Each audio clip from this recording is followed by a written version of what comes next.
24-ന്റെ encounter ഇന്ന് നിൽക്കുന്നത് പത്തനംതിട്ടയിലെ കോഴഞ്ചേരിയിലാണ്. പത്തനംതിട്ടയുടെ പ്രാധാന്യം പ്രിയപ്പെട്ട പ്രേക്ഷകർക്കറിയാം. പിൽഗ്രിം ക്യാപിറ്റൽ ഓഫ് കേരള എന്നാണ് വിശേഷിപ്പിക്കുന്നതെങ്കിലും ഈ തെരഞ്ഞെടുപ്പിൽ പത്തനംതിട്ട നിർണായകമാണ്. PS ശ്രീധരൻപിള്ളയുടെ ഭാഷയിൽ പറഞ്ഞാൽ ഒരു ഗോൾഡൻ ഓപ്പർച്യൂണിറ്റിയാണ്.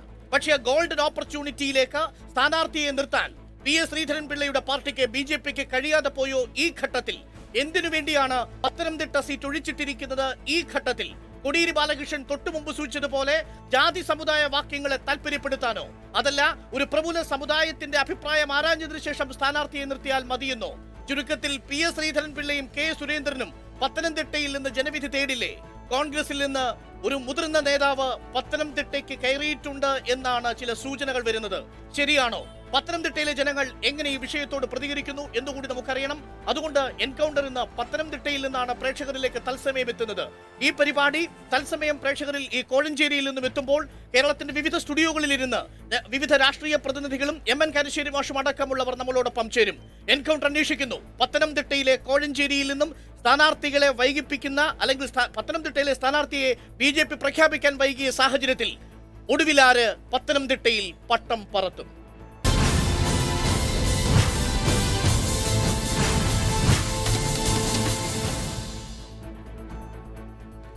സ്ഥാനാർത്ഥി നിർണയത്തിൽ പത്തനംതിട്ടയുടെ കാര്യത്തിൽ വൈകുന്നതിൽ സംഘപരിവാർ കക്ഷികൾക്കും RSS ഘടകത്തിനും കർമ്മസമിതിക്കും അതൃപ്തിയുണ്ടെന്നാണ് ചില സൂചനകൾ വരുന്നത്. BJPക്കുള്ളിലുള്ള പാർട്ടി വിഭാഗീയതയാണ് ഒരർത്ഥത്തിൽ പത്തനംതിട്ടയിൽ സ്ഥാനാർത്ഥിയെ തീരുമാനിക്കുന്നതിൽ വൈകുന്നതിന് പ്രധാന കാരണമെന്നും കേൾക്കുന്നു. അതേസമയം തന്നെ പത്തനംതിട്ട അടക്കമുള്ള പ്രദേശങ്ങളിൽ വിധിയെ നിശ്ചയിക്കാൻ കരുത്തുള്ള പ്രബലമായ ഒരു സമുദായത്തിന്റെ താല്പര്യമറിയാനുള്ള ഒരു കാത്തിരിപ്പ് കൂടിയാണെന്നും കേൾക്കുന്നു. റിപ്പോർട്ട് കാണാം. കേരളത്തിലെ സ്ഥാനാർത്ഥി പട്ടിക ഡൽഹിയിൽ പ്രഖ്യാപിക്കുമ്പോൾ ഏവരും ഉറ്റുനോക്കിയത് പത്തനംതിട്ടയാണ്. എന്നാൽ നിർണായകമെന്ന് BJP വിലയിരുത്തിയ സീറ്റ് കേന്ദ്ര നേതൃത്വം ഒഴിച്ചിട്ടതോടെ അപസ്വരങ്ങളും ഉടലെടുത്തു. മുരളീധര പക്ഷമാണ് പ്രഖ്യാപനം വൈകുന്നതിൽ അതൃപ്തി പ്രകടിപ്പിച്ച് ആദ്യം രംഗത്തുവന്നത്. പിന്നാലെ RSSും ശബരിമല കർമ്മസമിതിയും നിലപാട് കടുപ്പിച്ചു. പ്രശ്നത്തിൽ പരാതി അറിയിച്ചിട്ടില്ലെങ്കിലും പേര് ഇന്നുതന്നെ പുറത്തുവിടാൻ കേന്ദ്ര നേതൃത്വത്തിനുമേൽ BJP സംസ്ഥാന ഘടകം സമ്മർദ്ദം ശക്തമാക്കിയിട്ടുണ്ട്. അതേസമയം പത്തനംതിട്ടയിലെ സ്ഥാനാർത്ഥിയെപ്പറ്റി അഭിപ്രായ വ്യത്യാസമില്ലെന്ന് കുമ്മനം രാജശേഖരൻ പറഞ്ഞു. നടപടിക്രമം പൂർത്തിയാക്കി ഇന്നോ നാളെയോ പത്തനംതിട്ടയിലെ സ്ഥാനാർത്ഥിയെ പ്രഖ്യാപിക്കും. യാതൊരുവിധ തർക്കങ്ങളും ഇല്ല. പ്രൊസീജിയറലായിട്ടുള്ള കാര്യങ്ങൾ പൂർത്തിയാക്കാനുണ്ട്, ചർച്ചകൾ നടത്താനുണ്ട്. അത് ഇന്നോ നാളെയൊക്കെ ആയിട്ട് അത് നടക്കും. അതിൻ്റെ അകത്തൊരു തർക്കത്തിൻ്റെയോ അഭിപ്രായ വ്യത്യാസത്തിൻ്റെയോ ഒന്നുമില്ല.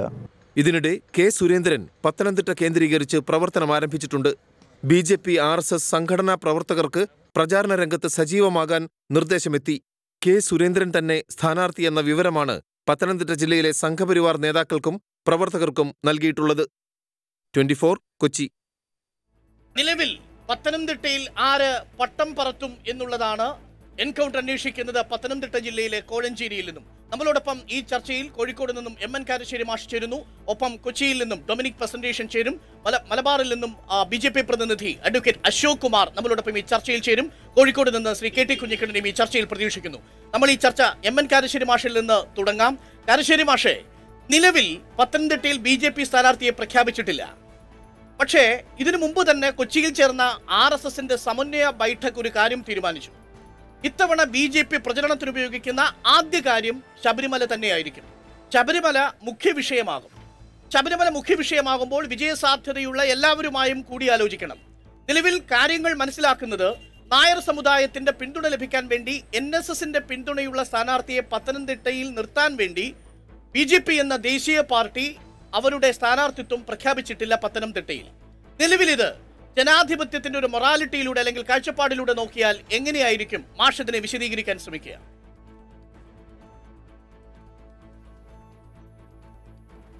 അരുൺകുമാർ, ഇത് എന്നെ സംബന്ധിച്ച് വളരെ കഷ്ടമായൊരു കാര്യമായിട്ട് തോന്നുന്നത്. എന്താ കാര്യം എന്ന് വിചാരിച്ചാൽ, നമ്മുടെ ദേശീയ രാഷ്ട്രീയത്തിലെ പ്രധാനപ്പെട്ട ഒരു സംഗതി രാമജന്മഭൂമി ക്ഷേത്രമാണ്.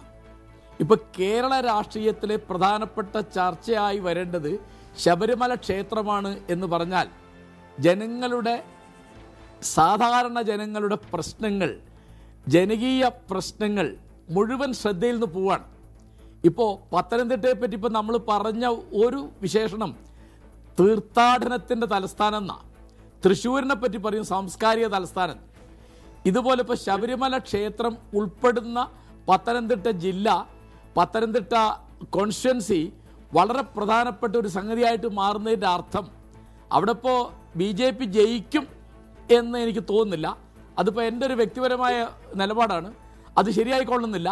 പക്ഷേ പത്തനംതിട്ട എന്നും ശബരിമല എന്നും പറയുമ്പോൾ മതം, ആചാരം, വിശ്വാസം തുടങ്ങിയുള്ള കാര്യങ്ങളാണ് ഈ ലോക്സഭാ തെരഞ്ഞെടുപ്പിൽ പ്രധാനപ്പെട്ടതെന്ന് വരികയാണ്. നമ്മളിപ്പോൾ 4.5 കൊല്ലം ഭരിച്ച ഒരു ഗവൺമെൻറ്റാണ് മോദിയുടേത്. അവരുടെ സാമ്പത്തികമായ നയം, ഒരു ഉദാഹരണം പറഞ്ഞാൽ നാണയം റദ്ദാക്കി, 1000 രൂപ നോട്ട് റദ്ദാക്കി, അല്ലെങ്കിൽ പെട്രോളിന് വില കയറി, അങ്ങനെ അനവധി കാര്യങ്ങളുണ്ട്. അവരുടെ നയങ്ങൾ 4.5 കൊല്ലം കൊണ്ട് ഇന്ത്യ രാജ്യത്തിന് പൊതുവിലും കേരളത്തിന് പൊതുവിലും ഗുണകരമായിരുന്നു. അതിൻ്റെ വിമർശനങ്ങൾ എന്താണ്, അതിൻ്റെ വിശകലനം എങ്ങനെയാണ് എന്ന് ചർച്ച ചെയ്യേണ്ട ഒരു ഘട്ടമാണിത്. കാരണം നമ്മളൊരു ദരിദ്ര രാജ്യമാണ്, ഒരു കർഷക രാജ്യമാണ്. കർഷകരുടെ നില വളരെ കഷ്ടമായൊരവസ്ഥയിൽ നമ്മളിപ്പോൾ ചർച്ച ചെയ്യുന്നത് കോലീബി സഖ്യമുണ്ടോ തുടങ്ങിയുള്ള കാര്യങ്ങളാണ്. ഇപ്പോൾ കേരള ഗവൺമെൻറ്റും ഈ പറഞ്ഞ മാതിരി ഒരു പരീക്ഷ നേരിടാൻ അവരുടെ 1000 ദിവസം കഴിഞ്ഞു എന്ന് പറഞ്ഞാൽ 3 കൊല്ലം കഴിഞ്ഞു എന്നതിൻ്റെ അർത്ഥം. അപ്പോൾ അവർ എങ്ങനെയാണ് പ്രളയ ദുരിതാശ്വാസം അതിനുവേണ്ടിയുള്ള പ്രവർത്തനം നടത്തിയത്, എങ്ങനെയാണ് കേരള ഗവൺമെൻറ് ഇപ്പോൾ ഹെലികോപ്റ്റർ വാങ്ങാൻ ആലോചിക്കുന്നത്, ഇവിടുത്തെ കർഷകരുടെ കടങ്ങൾക്ക് അവധി നീട്ടിക്കൊടുക്കുക, മൊറട്ടോറിയം അത് പ്രഖ്യാപിക്കുന്നുണ്ടോ, അതോ അവരിൽ പലരും ഇപ്പോഴും ആത്മഹത്യയുടെ വക്കിലാണ് തുടങ്ങിയുള്ള അനേകം വളരെ വേവുന്ന പ്രശ്നങ്ങളുണ്ട്. ജനങ്ങളുടെ ദുരിതങ്ങളുടെ പ്രശ്നങ്ങളുണ്ട്. അവർക്ക് പ്രളയം കൊണ്ട് വീട് നഷ്ടപ്പെട്ടവർക്കും മറ്റനവധി കാതലായ ജനകീയ പ്രശ്നങ്ങളിൽ നിന്ന് വളരെ ഉപരിപ്ലവങ്ങളോ വർഗീയമോ മതപരമോ ആയ വിഷയങ്ങളിലേക്ക് ചർച്ചകൾ കൊണ്ടുപോകുന്ന ഒരു രീതിയെക്കുറിച്ചാണ് മാഷിപ്പോൾ വിമർശനാത്മകമായി ചിന്തിക്കുന്നത്. മാഷിനോട് ചില ചോദ്യങ്ങൾ കൂടി കോഴഞ്ചേരിയിലുള്ളവർക്കുണ്ടാവും, അവരിലേക്ക് നമുക്ക് വരാം. ഇപ്പോൾ ഡൊമിനിക് പ്രസന്റേഷൻ നമ്മളോടൊപ്പം ചേരുന്നു. ഈ ഡൊമിനിക് പ്രസന്റേഷൻ, ഇന്നലെ JP നദ്ദ ഈ സ്ഥാനാർത്ഥികളുടെ പട്ടിക പ്രഖ്യാപിക്കുന്നത് കണ്ടപ്പോൾ ഒരുപക്ഷെ ഈ ലോക്സഭാ തെരഞ്ഞെടുപ്പിൽ ഏറ്റവും ഓർഗനൈസ്ഡ് ആയ രീതിയിൽ, ഏറ്റവും സിസ്റ്റമാറ്റിക് ആയ രീതിയിൽ സ്ഥാനാർത്ഥികളെ പ്രഖ്യാപിക്കുന്ന ഒരു രീതിയാണ് കണ്ടത്. കോൺഗ്രസിന്റെ പ്രഖ്യാപനത്തെ തുടർന്നുള്ള അലയൊലികൾ ഇപ്പോഴും അവസാനിച്ചിട്ടില്ല. കോഴിക്കോട്ട് ഗ്രൂപ്പ് യോഗം ചേരുന്നു, അത്തരം കാര്യങ്ങൾ നടക്കുന്നു. കാസർകോട്ടെ കാര്യത്തിലാണെങ്കിൽ അവസാന നിമിഷം DCCയുമായിട്ടുണ്ടാവുന്ന ഒരു വാക്കുതർക്കത്തിൽ രാജ്ഭവൻ ഉണ്ടെത്താൻ ഭക്ഷണം പോലും കഴിക്കാൻ പറ്റിയിട്ടില്ല എന്ന് പറയുന്ന അവസ്ഥയിലേക്ക് എത്തുന്നു. ദേശീയ തലത്തിലെ ഒരു കാഴ്ച നോക്കുകയാണെങ്കിൽ വളരെ ഓർഗനൈസ്ഡ് ആയിട്ട് പട്ടിക അവതരിപ്പിക്കുന്ന ഒരു കാഴ്ച കാണുന്നു. ഇപ്പോൾ ഈ പത്തനംതിട്ട ഒഴിച്ചിട്ടിരിക്കുന്നത് അവർ പറയുന്നത് പോലെ ഇന്നോ നാളെയോ സ്ഥാനാർത്ഥിയെ പ്രഖ്യാപിക്കും. എല്ലാവരുമായും കൂടി ആലോചിച്ചതിന് ശേഷം പത്തനംതിട്ടയിലെ ഈ ഒരു സീറ്റ് BJP ഇപ്പോൾ തൽക്കാലത്തേക്ക് ഒഴിച്ചിട്ടിരിക്കുന്നതിനെ കുറിച്ച് എന്താണ് ഡൊമിനിക് പ്രസന്റേഷന് തോന്നുന്നത്? അത് അവരുടെ കാര്യമായിരിക്കാം, അവരുടെ ഇന്റേണൽ ഫ്രിക്ഷൻസും ഉണ്ടാവാം. അല്ലെങ്കിൽ അവരെ ഇപ്പോൾ വന്നിരിക്കുന്ന LDFന്റെ UDFന്റെ സ്ഥാനാർത്ഥികളെ കമ്പയർ ചെയ്ത് അതിനേക്കാൾ പ്രഗത്ഭത കിട്ടുമെന്നൊക്കെ ആലോചനയുണ്ട്. അതൊക്കെ ഒരു രാഷ്ട്രീയപ്പെട്ട് ആലോചിക്കുന്നതാണ്. അല്ലാതെ ഞാൻ പ്രധാനമായി അതിൽ കാണുന്നത്, പുറത്തു വരുന്ന പത്രവാർത്തകൾ നിങ്ങളിൽ വിശ്വസിക്കാമെങ്കിൽ അവരുടെ ഇടയിൽ പല ആഗ്രഹക്കാരുണ്ട്. അവർ കാണുന്നതിൽ A1 സീറ്റായിട്ട് കാണുന്നത് പത്തനംതിട്ടയാണ്. അതുകൊണ്ട് തന്നെ അവ ആ സീറ്റിലേക്ക് അവരുടെ പാർട്ടിക്കകത്ത് വളരെ അവകാശവാദം ഉന്നയിച്ച് കാണും, അവരൊരാൾ വെക്കും. അതിനേക്കാൾ കവിഞ്ഞ് വലിയൊരു പ്രാധാന്യമൊന്നും ഞാൻ ഇതിൽ കാണുന്നില്ല. BJPയുടെ ഇൻഹെറൻറ്റ് വീക്ക്നെസ്സാണ് കാണിക്കുന്നത്. അവർക്ക് കാൻഡിഡേറ്റിനെ കണ്ടെത്താൻ കഴിയുന്നില്ല, ബാക്കിയെല്ലാം പ്രഖ്യാപിച്ചിട്ടും. അല്ലാതെ വലിയൊരു അമിത പ്രാധാന്യമൊന്നും ഞാൻ അവിടെ കൊടുക്കുന്നില്ല. ശരി, ഡൊമിനിക് പ്രസന്റേഷൻ, ചില സംശയങ്ങളും സൂചനകളും വരുന്നത് PJ കുര്യൻ ഡൽഹിയിൽ നിന്ന് പത്തനംതിട്ടയിലേക്ക് പുറപ്പെട്ടിട്ടുണ്ട് എന്നുള്ളതാണ്. മനസ്സുകൊണ്ട് അങ്ങനെ വല്ല സാധ്യതയുണ്ട്? എനിക്ക് മനസ്സിലായില്ല, ചോദ്യം വ്യക്തമായില്ല. അതായത് PJ കുര്യനുമായി BJPയുടെ ദേശീയ തലത്തിലുള്ള നേതാക്കൾ സംസാരിച്ചു. NSSുമായി BJP ദേശീയ നേതൃത്വവും RSSന്റെ ഘടകങ്ങളും സംസാരിച്ചു. അതിൽ 2 നേതാക്കളുടെ പേര് BJPയിൽ നിന്നല്ലാതെ കേട്ടു. അതിലൊന്ന് പ്രയാർ ഗോപാലകൃഷ്ണന്റെ പേരാണ്, മറ്റൊന്ന് PJ കുര്യന്റെ പേരാണ്.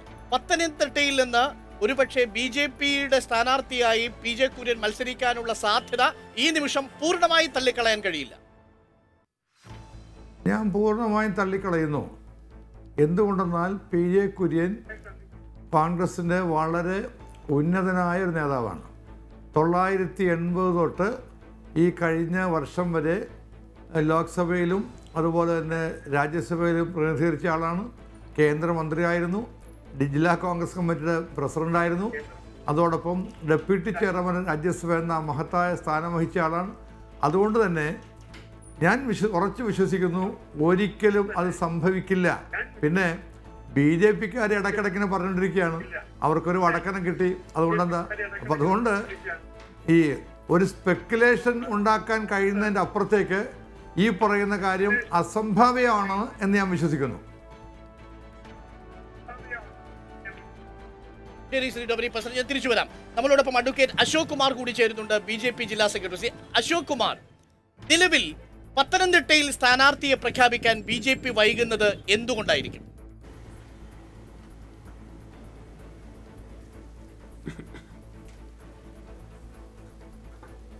സിറ്റിംഗ് സീറ്റല്ല.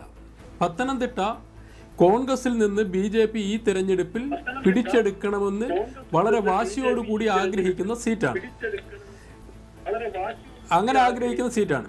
ആ ഒരു നിലയിൽ പരിശോധിക്കുമ്പോൾ അങ്ങനെ പരിശോധിക്കുമ്പോൾ BJP-യെ സംബന്ധിച്ചിടത്തോളം രാജ്യത്ത് അധികാരത്തിലിരിക്കുന്ന പാർട്ടി, വീണ്ടും അധികാരത്തിൽ വരുമെന്ന് 100% ഉറപ്പുള്ള പാർട്ടി, ആ പാർട്ടി അവരുടെ സ്ഥാനാർത്ഥിയുടെ സെലക്ഷനിൽ കുറച്ചുകൂടെ ഇലക്ഷന് വേണ്ടി സ്ഥാനാർത്ഥിയെ സെലക്ട് ചെയ്യുമ്പോൾ കുറച്ചുകൂടി സമയമെടുക്കുന്നതിനും സാവകാശം എടുക്കുന്നതിനും നിങ്ങളതിനെ സതുദ്ദേശത്തോടു കൂടിയാണ് കാണേണ്ടത്.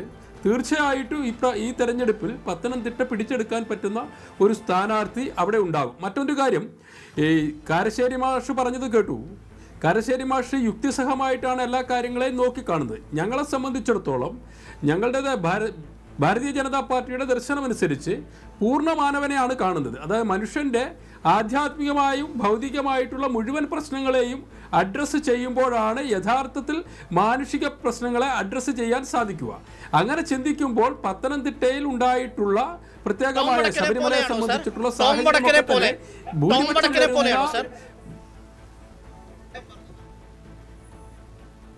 ടോം വടക്കനെ പോലെയല്ല പറഞ്ഞത്.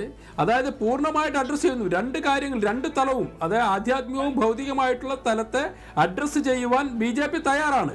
അതുകൊണ്ടാണ് ആ വിഷയത്തെ BJP അങ്ങനെ നോക്കിക്കാണുന്നത്. അതുകൊണ്ട് കാരശ്ശേരി മാഷ് പറഞ്ഞതിനോട് ബഹുമാന പുരസ്സരം വിയോജിക്കേണ്ടി വരുന്നത്. ആ ഒരു ആംഗിളിൽ, ആ ഒരു തലത്തിൽ അതിനെ നോക്കിക്കാണാൻ കാരശ്ശേരി മാഷിക്ക് സാധിക്കുന്നില്ല. പിന്നെ ഡൊമിനിക് പ്രസന്റേഷൻ പറഞ്ഞത് കോൺഗ്രസിൽ നിന്ന് ആരും വരുന്നില്ല എന്ന് പറയും. മുൻ മുഖ്യമന്ത്രിമാരും മുൻ കേന്ദ്രമന്ത്രിമാരും ഒക്കെ BJP-യിലേക്ക് വരുന്നു. കേരളത്തിൻ്റെതായ ഒരു സാമൂഹ്യ സാഹചര്യത്തിൽ ക്രൈസ്തവ ന്യൂനപക്ഷങ്ങളിൽ നിന്ന് ധാരാളം ആളുകൾ ഭാരതീയ ജനതാ പാർട്ടിയിലേക്ക് വരുന്നത്. ഇപ്പോൾ നമ്മളോടൊപ്പം പത്തനംതിട്ടയിൽ BJP നിയോജക മണ്ഡലം general secretary KG Suresh Kumar ഉണ്ട്. KG സുരേഷ് കുമാർ, നിലവിൽ പത്തനംതിട്ടയിലെ പ്രാദേശികമായിട്ടുള്ള വികാരങ്ങൾ കൂടി ദേശീയ നേതൃത്വം ചോദിച്ചിട്ടുണ്ടാവുമല്ലോ. നിങ്ങൾക്ക് ആരെയാണ് സ്ഥാനാർത്ഥിയായി വേണ്ടത്? PS ശ്രീധരൻപിള്ളയാണോ, K സുരേന്ദ്രനെയാണോ, അതല്ല ഈ പറയുന്ന പോലെ കുര്യനെയാണോ? BJP-യുടെ കേന്ദ്ര തെരഞ്ഞെടുപ്പ് സമിതി തീരുമാനിക്കുന്ന ആളെയാണ് ഞങ്ങൾ സ്ഥാനാർത്ഥി. ഞങ്ങൾ പ്രത്യേകിച്ച് കാര്യമില്ല. ആര് നിശ്ചയിക്കുന്നു അവർക്ക് വേണ്ടി പ്രവർത്തിക്കാൻ BJP തയ്യാറാണ്. നിലവിൽ K സുരേന്ദ്രന്റെ ചില പോസ്റ്ററുകൾ അടിക്കുകയും ചില BJP-യുടെ ബൂത്ത് ഓഫീസുകൾ, ഇപ്പൊ 81 നമ്പർ BJP ബൂത്ത് ഓഫീസിന്റെ പോസ്റ്റർ അടിച്ചിരിക്കുന്നത് സുരേന്ദ്രന്റെ പേരിലാണ്. അങ്ങനെ പോസ്റ്ററുകൾ അടിച്ചു തുടങ്ങിയിട്ടുണ്ടോ? അങ്ങനെ അടിച്ചു തുടങ്ങിയായിട്ട് അറിവുകളൊന്നുമില്ല. ചില വ്യക്തികൾ ചിലപ്പോൾ അങ്ങനെ ചെയ്തുകൊണ്ടായിരിക്കും. പ്രത്യേകിച്ച് പാർട്ടിക്ക് അങ്ങനെ തീരുമാനം. ബൂത്ത് ഓഫീസ് തുടങ്ങി, ബൂത്ത് ഓഫീസ് പാർട്ടിയുടെ സംസ്ഥാന ജനറൽ സെക്രട്ടറി എന്നുള്ള രീതിയിൽ അദ്ദേഹത്തിന് പോസ്റ്റർ അടിച്ചിട്ടുണ്ടായിരിക്കും. പക്ഷെ അദ്ദേഹത്തിന്റെ പോസ്റ്റർ മാത്രമേ ഉള്ളൂ. K സുരേന്ദ്രനെ വിജയിപ്പിക്കുക എന്ന പേരിൽ ബൂത്ത് ഓഫീസ് പത്തനംതിട്ടയിൽ 81 നമ്പർ ബൂത്ത് ഓഫീസ് തുറന്നു. അത് പാർട്ടി നിയോജക ജനറൽ സെക്രട്ടറി രീതി എനിക്കറിയില്ല. അപ്പൊ സ്വാഭാവികമായും നിങ്ങൾക്കറിയാത്ത രീതിയിലുള്ള ചില വിഭാഗീയ പ്രശ്നങ്ങൾ പത്തനംതിട്ടയിലുണ്ടോ? അങ്ങനെ വിഭാഗീയ പ്രവർത്തനങ്ങളൊന്നും തന്നെ പത്തനംതിട്ടയിലില്ല. K സുരേന്ദ്രൻ വന്നാലാണോ PS ശ്രീധരൻപിള്ള വന്നാലാണോ ഏറ്റവും കൂടുതൽ വിജയ സാധ്യത? അത് പാർട്ടി തീരുമാനിക്കുന്ന ആര് വന്നാലും ഞങ്ങൾ വിജയം ഉറപ്പാണ്. പത്തനംതിട്ടയിൽ വിജയം ഉറപ്പാണ്. അത് ആര് വന്നാലും പത്തനംതിട്ടയിൽ വിജയം ഉറപ്പാണ്. ഒറ്റ കാര്യം കൂടി, RSSന്റെ സംസ്ഥാന ഘടകത്തിന് PS ശ്രീധരൻപിള്ളയുടെ അതൃപ്തി ഉണ്ടെന്ന് പറയുന്നു, ശരിയാണോ? യാതൊരുവിധ അടിസ്ഥാനരഹിതമാണ് ആ ആരോപണം. പ്രാദേശിക ഘടകത്തിന് എതിർപ്പുണ്ടോ? പ്രാദേശിക ഘടകത്തിന് എതിർപ്പില്ല. എങ്കിൽ പിന്നെ എന്തുകൊണ്ട് PS ശ്രീധരൻപിള്ള ആയിക്കൂടാ? അത് പാർട്ടി കേന്ദ്ര ഘടകം നിശ്ചയിക്കും ആരെ വേണമെന്ന്. അവർ ആ നിശ്ചയിക്കുന്ന അനുസരിച്ച് ഞങ്ങൾ ആൾക്ക് വേണ്ടി പ്രവർത്തിക്കാനാണ് തീരുമാനിച്ചിരിക്കുന്നത്. നിലവിൽ നോക്കൂ, ബാക്കി എല്ലാ മണ്ഡലങ്ങളിലും പ്രചരണം ആരംഭിച്ചു. നിങ്ങൾ, പ്രത്യേകിച്ച് താങ്കൾ നിയോജക മണ്ഡലം സെക്രട്ടറി കൂടിയാണ്, നിങ്ങളുടെയൊക്കെ കഴിവും എഫോർട്ടും ഒക്കെ പുറത്തെടുക്കേണ്ട സമയമാണ്. നിരാശയില്ലേ അല്പം വൈകിയതിൽ? നിരാശ വ്യക്തിപരമായിട്ടുണ്ടാകാം. പക്ഷെങ്കിൽ പാർട്ടിപരമായിട്ടുണ്ട്. കാര്യം എന്താ, അപ്പുറത്ത് വീണ ജോർജിന്റെയും ആന്റോ ആന്റണിയുടെയും പ്രചരണം 2ാം ഘട്ടത്തിലേക്ക് വരികയാ. അതെ, ഇവിടെ ഒരു MLA ആണ് ഇവിടെ സ്ഥാനാർത്ഥിയായിട്ട് നിശ്ചയിച്ചിരിക്കുന്നത്. അപ്പം ഇപ്പൊ തന്നെ കാരശ്ശേരി മാഷ് ഇവിടെ പറഞ്ഞു ജാതീയ മത ചിന്തകളാണോ എന്ന് അദ്ദേഹം ഇവിടെ പറയുകയുണ്ടായി. ആ ജാതീയ ചിന്തകൾ കൂടുതലായിട്ട് മതചിന്തകൾ ഉണ്ടാക്കിയിരിക്കുന്ന ആ ഒരു സ്ഥാനാർത്ഥിയെ നിശ്ചയിക്കാൻ വേണ്ടിയല്ലേ ഇടതുപക്ഷ സ്ഥാനാർത്ഥിയായിട്ട് വീണ ജോർജ് നിശ്ചയിച്ചിരിക്കുന്നത്. പക്ഷെ അങ്ങനെയാണെങ്കിലും നിലവിൽ NSSന്റെ അഭിപ്രായത്തിന് വേണ്ടി ഒരു ദിവസമൊക്കെ ദേശീയ നേതൃത്വം കാത്തിരിക്കുകയാണ് പത്തനംതിട്ടയുടെ കാര്യത്തിൽ. വളരെ പെട്ടെന്ന് BJP ആർ കൂട്ടിയും ശ്രീധരൻപിള്ള നിലവിൽ സ്ഥാനാർത്ഥിയായിട്ട് വന്നാൽ BJP RSS ലോബി ആർ കൂട്ടി ചോദ്യമാണ്. BJPയെ സംബന്ധിച്ച് യാതൊരു ആശങ്കയുമില്ല. കാരണം ഇതൊരു BJP ഒരു നാഷണൽ പാർട്ടി എന്ന് പറഞ്ഞാൽ ലോകത്തിലെ ഏറ്റവും നമ്പർ 1 ആയ പാർട്ടിയാണ് BJP. 11 കോടി അംഗങ്ങളുള്ള ഒരു പാർട്ടിയാണ് BJP. കേരളത്തിൽ മാത്രം ഒതുങ്ങി നിൽക്കുന്ന ഒരു പ്രസ്ഥാനമാണ് ഇവിടുത്തെ LDF. അവർക്ക് സ്ഥാനാർത്ഥി 9 MLA-മാരാണ് ഇവിടെ ലോകസഭയിലേക്ക് മത്സരിക്കുന്നത്. ഞാൻ താങ്കളൊന്ന് പരിചയപ്പെടുത്തട്ടെ. ഇദ്ദേഹം BJP ജില്ലാ കമ്മിറ്റി അംഗമാണ്. പേര് അഡ്വക്കേറ്റ് എം. ബാലകൃഷ്ണൻ നായർ. പറഞ്ഞോട്ടെ. 9 MLA-മാരാണ് ഇവിടെ കോൺഗ്രസിൽ നിന്നും LDF നിന്നും ഇവിടെ മത്സരിക്കുന്നത്. അപ്പൊ അവർക്ക് സ്ഥാനാർത്ഥിയെ കിട്ടാനുള്ള ഒരു ബുദ്ധിമുട്ട് കാരണമാണ് അങ്ങനെ ഒരു തീരുമാനം അവരെടുത്തത്. BJPക്ക് മത്സരിക്കുന്നില്ല. കേരളത്തെ സംബന്ധിച്ച് 14 ജില്ലയിൽ അങ്ങനെ 9 പേര് ഇവിടെ മത്സരിക്കുന്നുണ്ട്. BJPയെ സംബന്ധിച്ച് ഇന്ന് ഇന്ത്യയിൽ ഉള്ള ഒരു വലിയൊരു പാർട്ടിയാണ് BJP. അപ്പൊ എല്ലാ സംസ്ഥാനങ്ങളിലും BJPക്ക് സ്ഥാനാർത്ഥിയെ വേണം. എല്ലാ സംസ്ഥാനങ്ങളിലും പറയട്ടെ, അതിന്റെ ഫസ്റ്റ് ഫേസ് ആണ് ഇപ്പം BJP 183 സ്ഥാനാർത്ഥികളെ പ്രഖ്യാപിച്ചു കഴിഞ്ഞു. കേരളത്തിലെ 13 പ്രഖ്യാപിച്ചു. അപ്പൊ ചില കൂടിയാലോചനകളും ഒക്കെ വേണം ഒരു സ്ഥാനാർത്ഥിയെ. കാരണം ജയസാധ്യതയാണ് ഞങ്ങൾ കണക്കിലെടുക്കുന്നത്. അതാണ് സാർ എന്റെ ചോദ്യം. 2 സ്ഥാനാർത്ഥികളല്ലേ മുൻപിലുള്ളൂ. MT രമേശ് പിൻവാങ്ങിയല്ലോ. PS ശ്രീധരൻപിള്ളയും K സുരേന്ദ്രനും. ഇവര് 2 പേരെ തീരുമാനിക്കാൻ എന്താ ഇത്ര താമസം? ഒരു താമസവുമില്ല. അതിന്റെ 1-2 ഇവിടെ നമ്മുടെ സംസ്ഥാന പ്രസിഡന്റ് സൂചിപ്പിച്ച മാതിരി 1-2 ദിവസത്തിനകം സ്ഥാനാർത്ഥിയെ തീരുമാനിക്കും. അത് ആ ഒരു ഡിക്ലറേഷൻ. പത്തനംതിട്ടയിലെ ജനവികാരം K സുരേന്ദ്രനൊപ്പമാണ്, ശരിയല്ലേ? ഒരിക്കലും BJP അനുഭാവം ഒരിക്കലുമല്ല, പ്രാദേശിക അനുഭാവം ഒരിക്കലുമല്ല.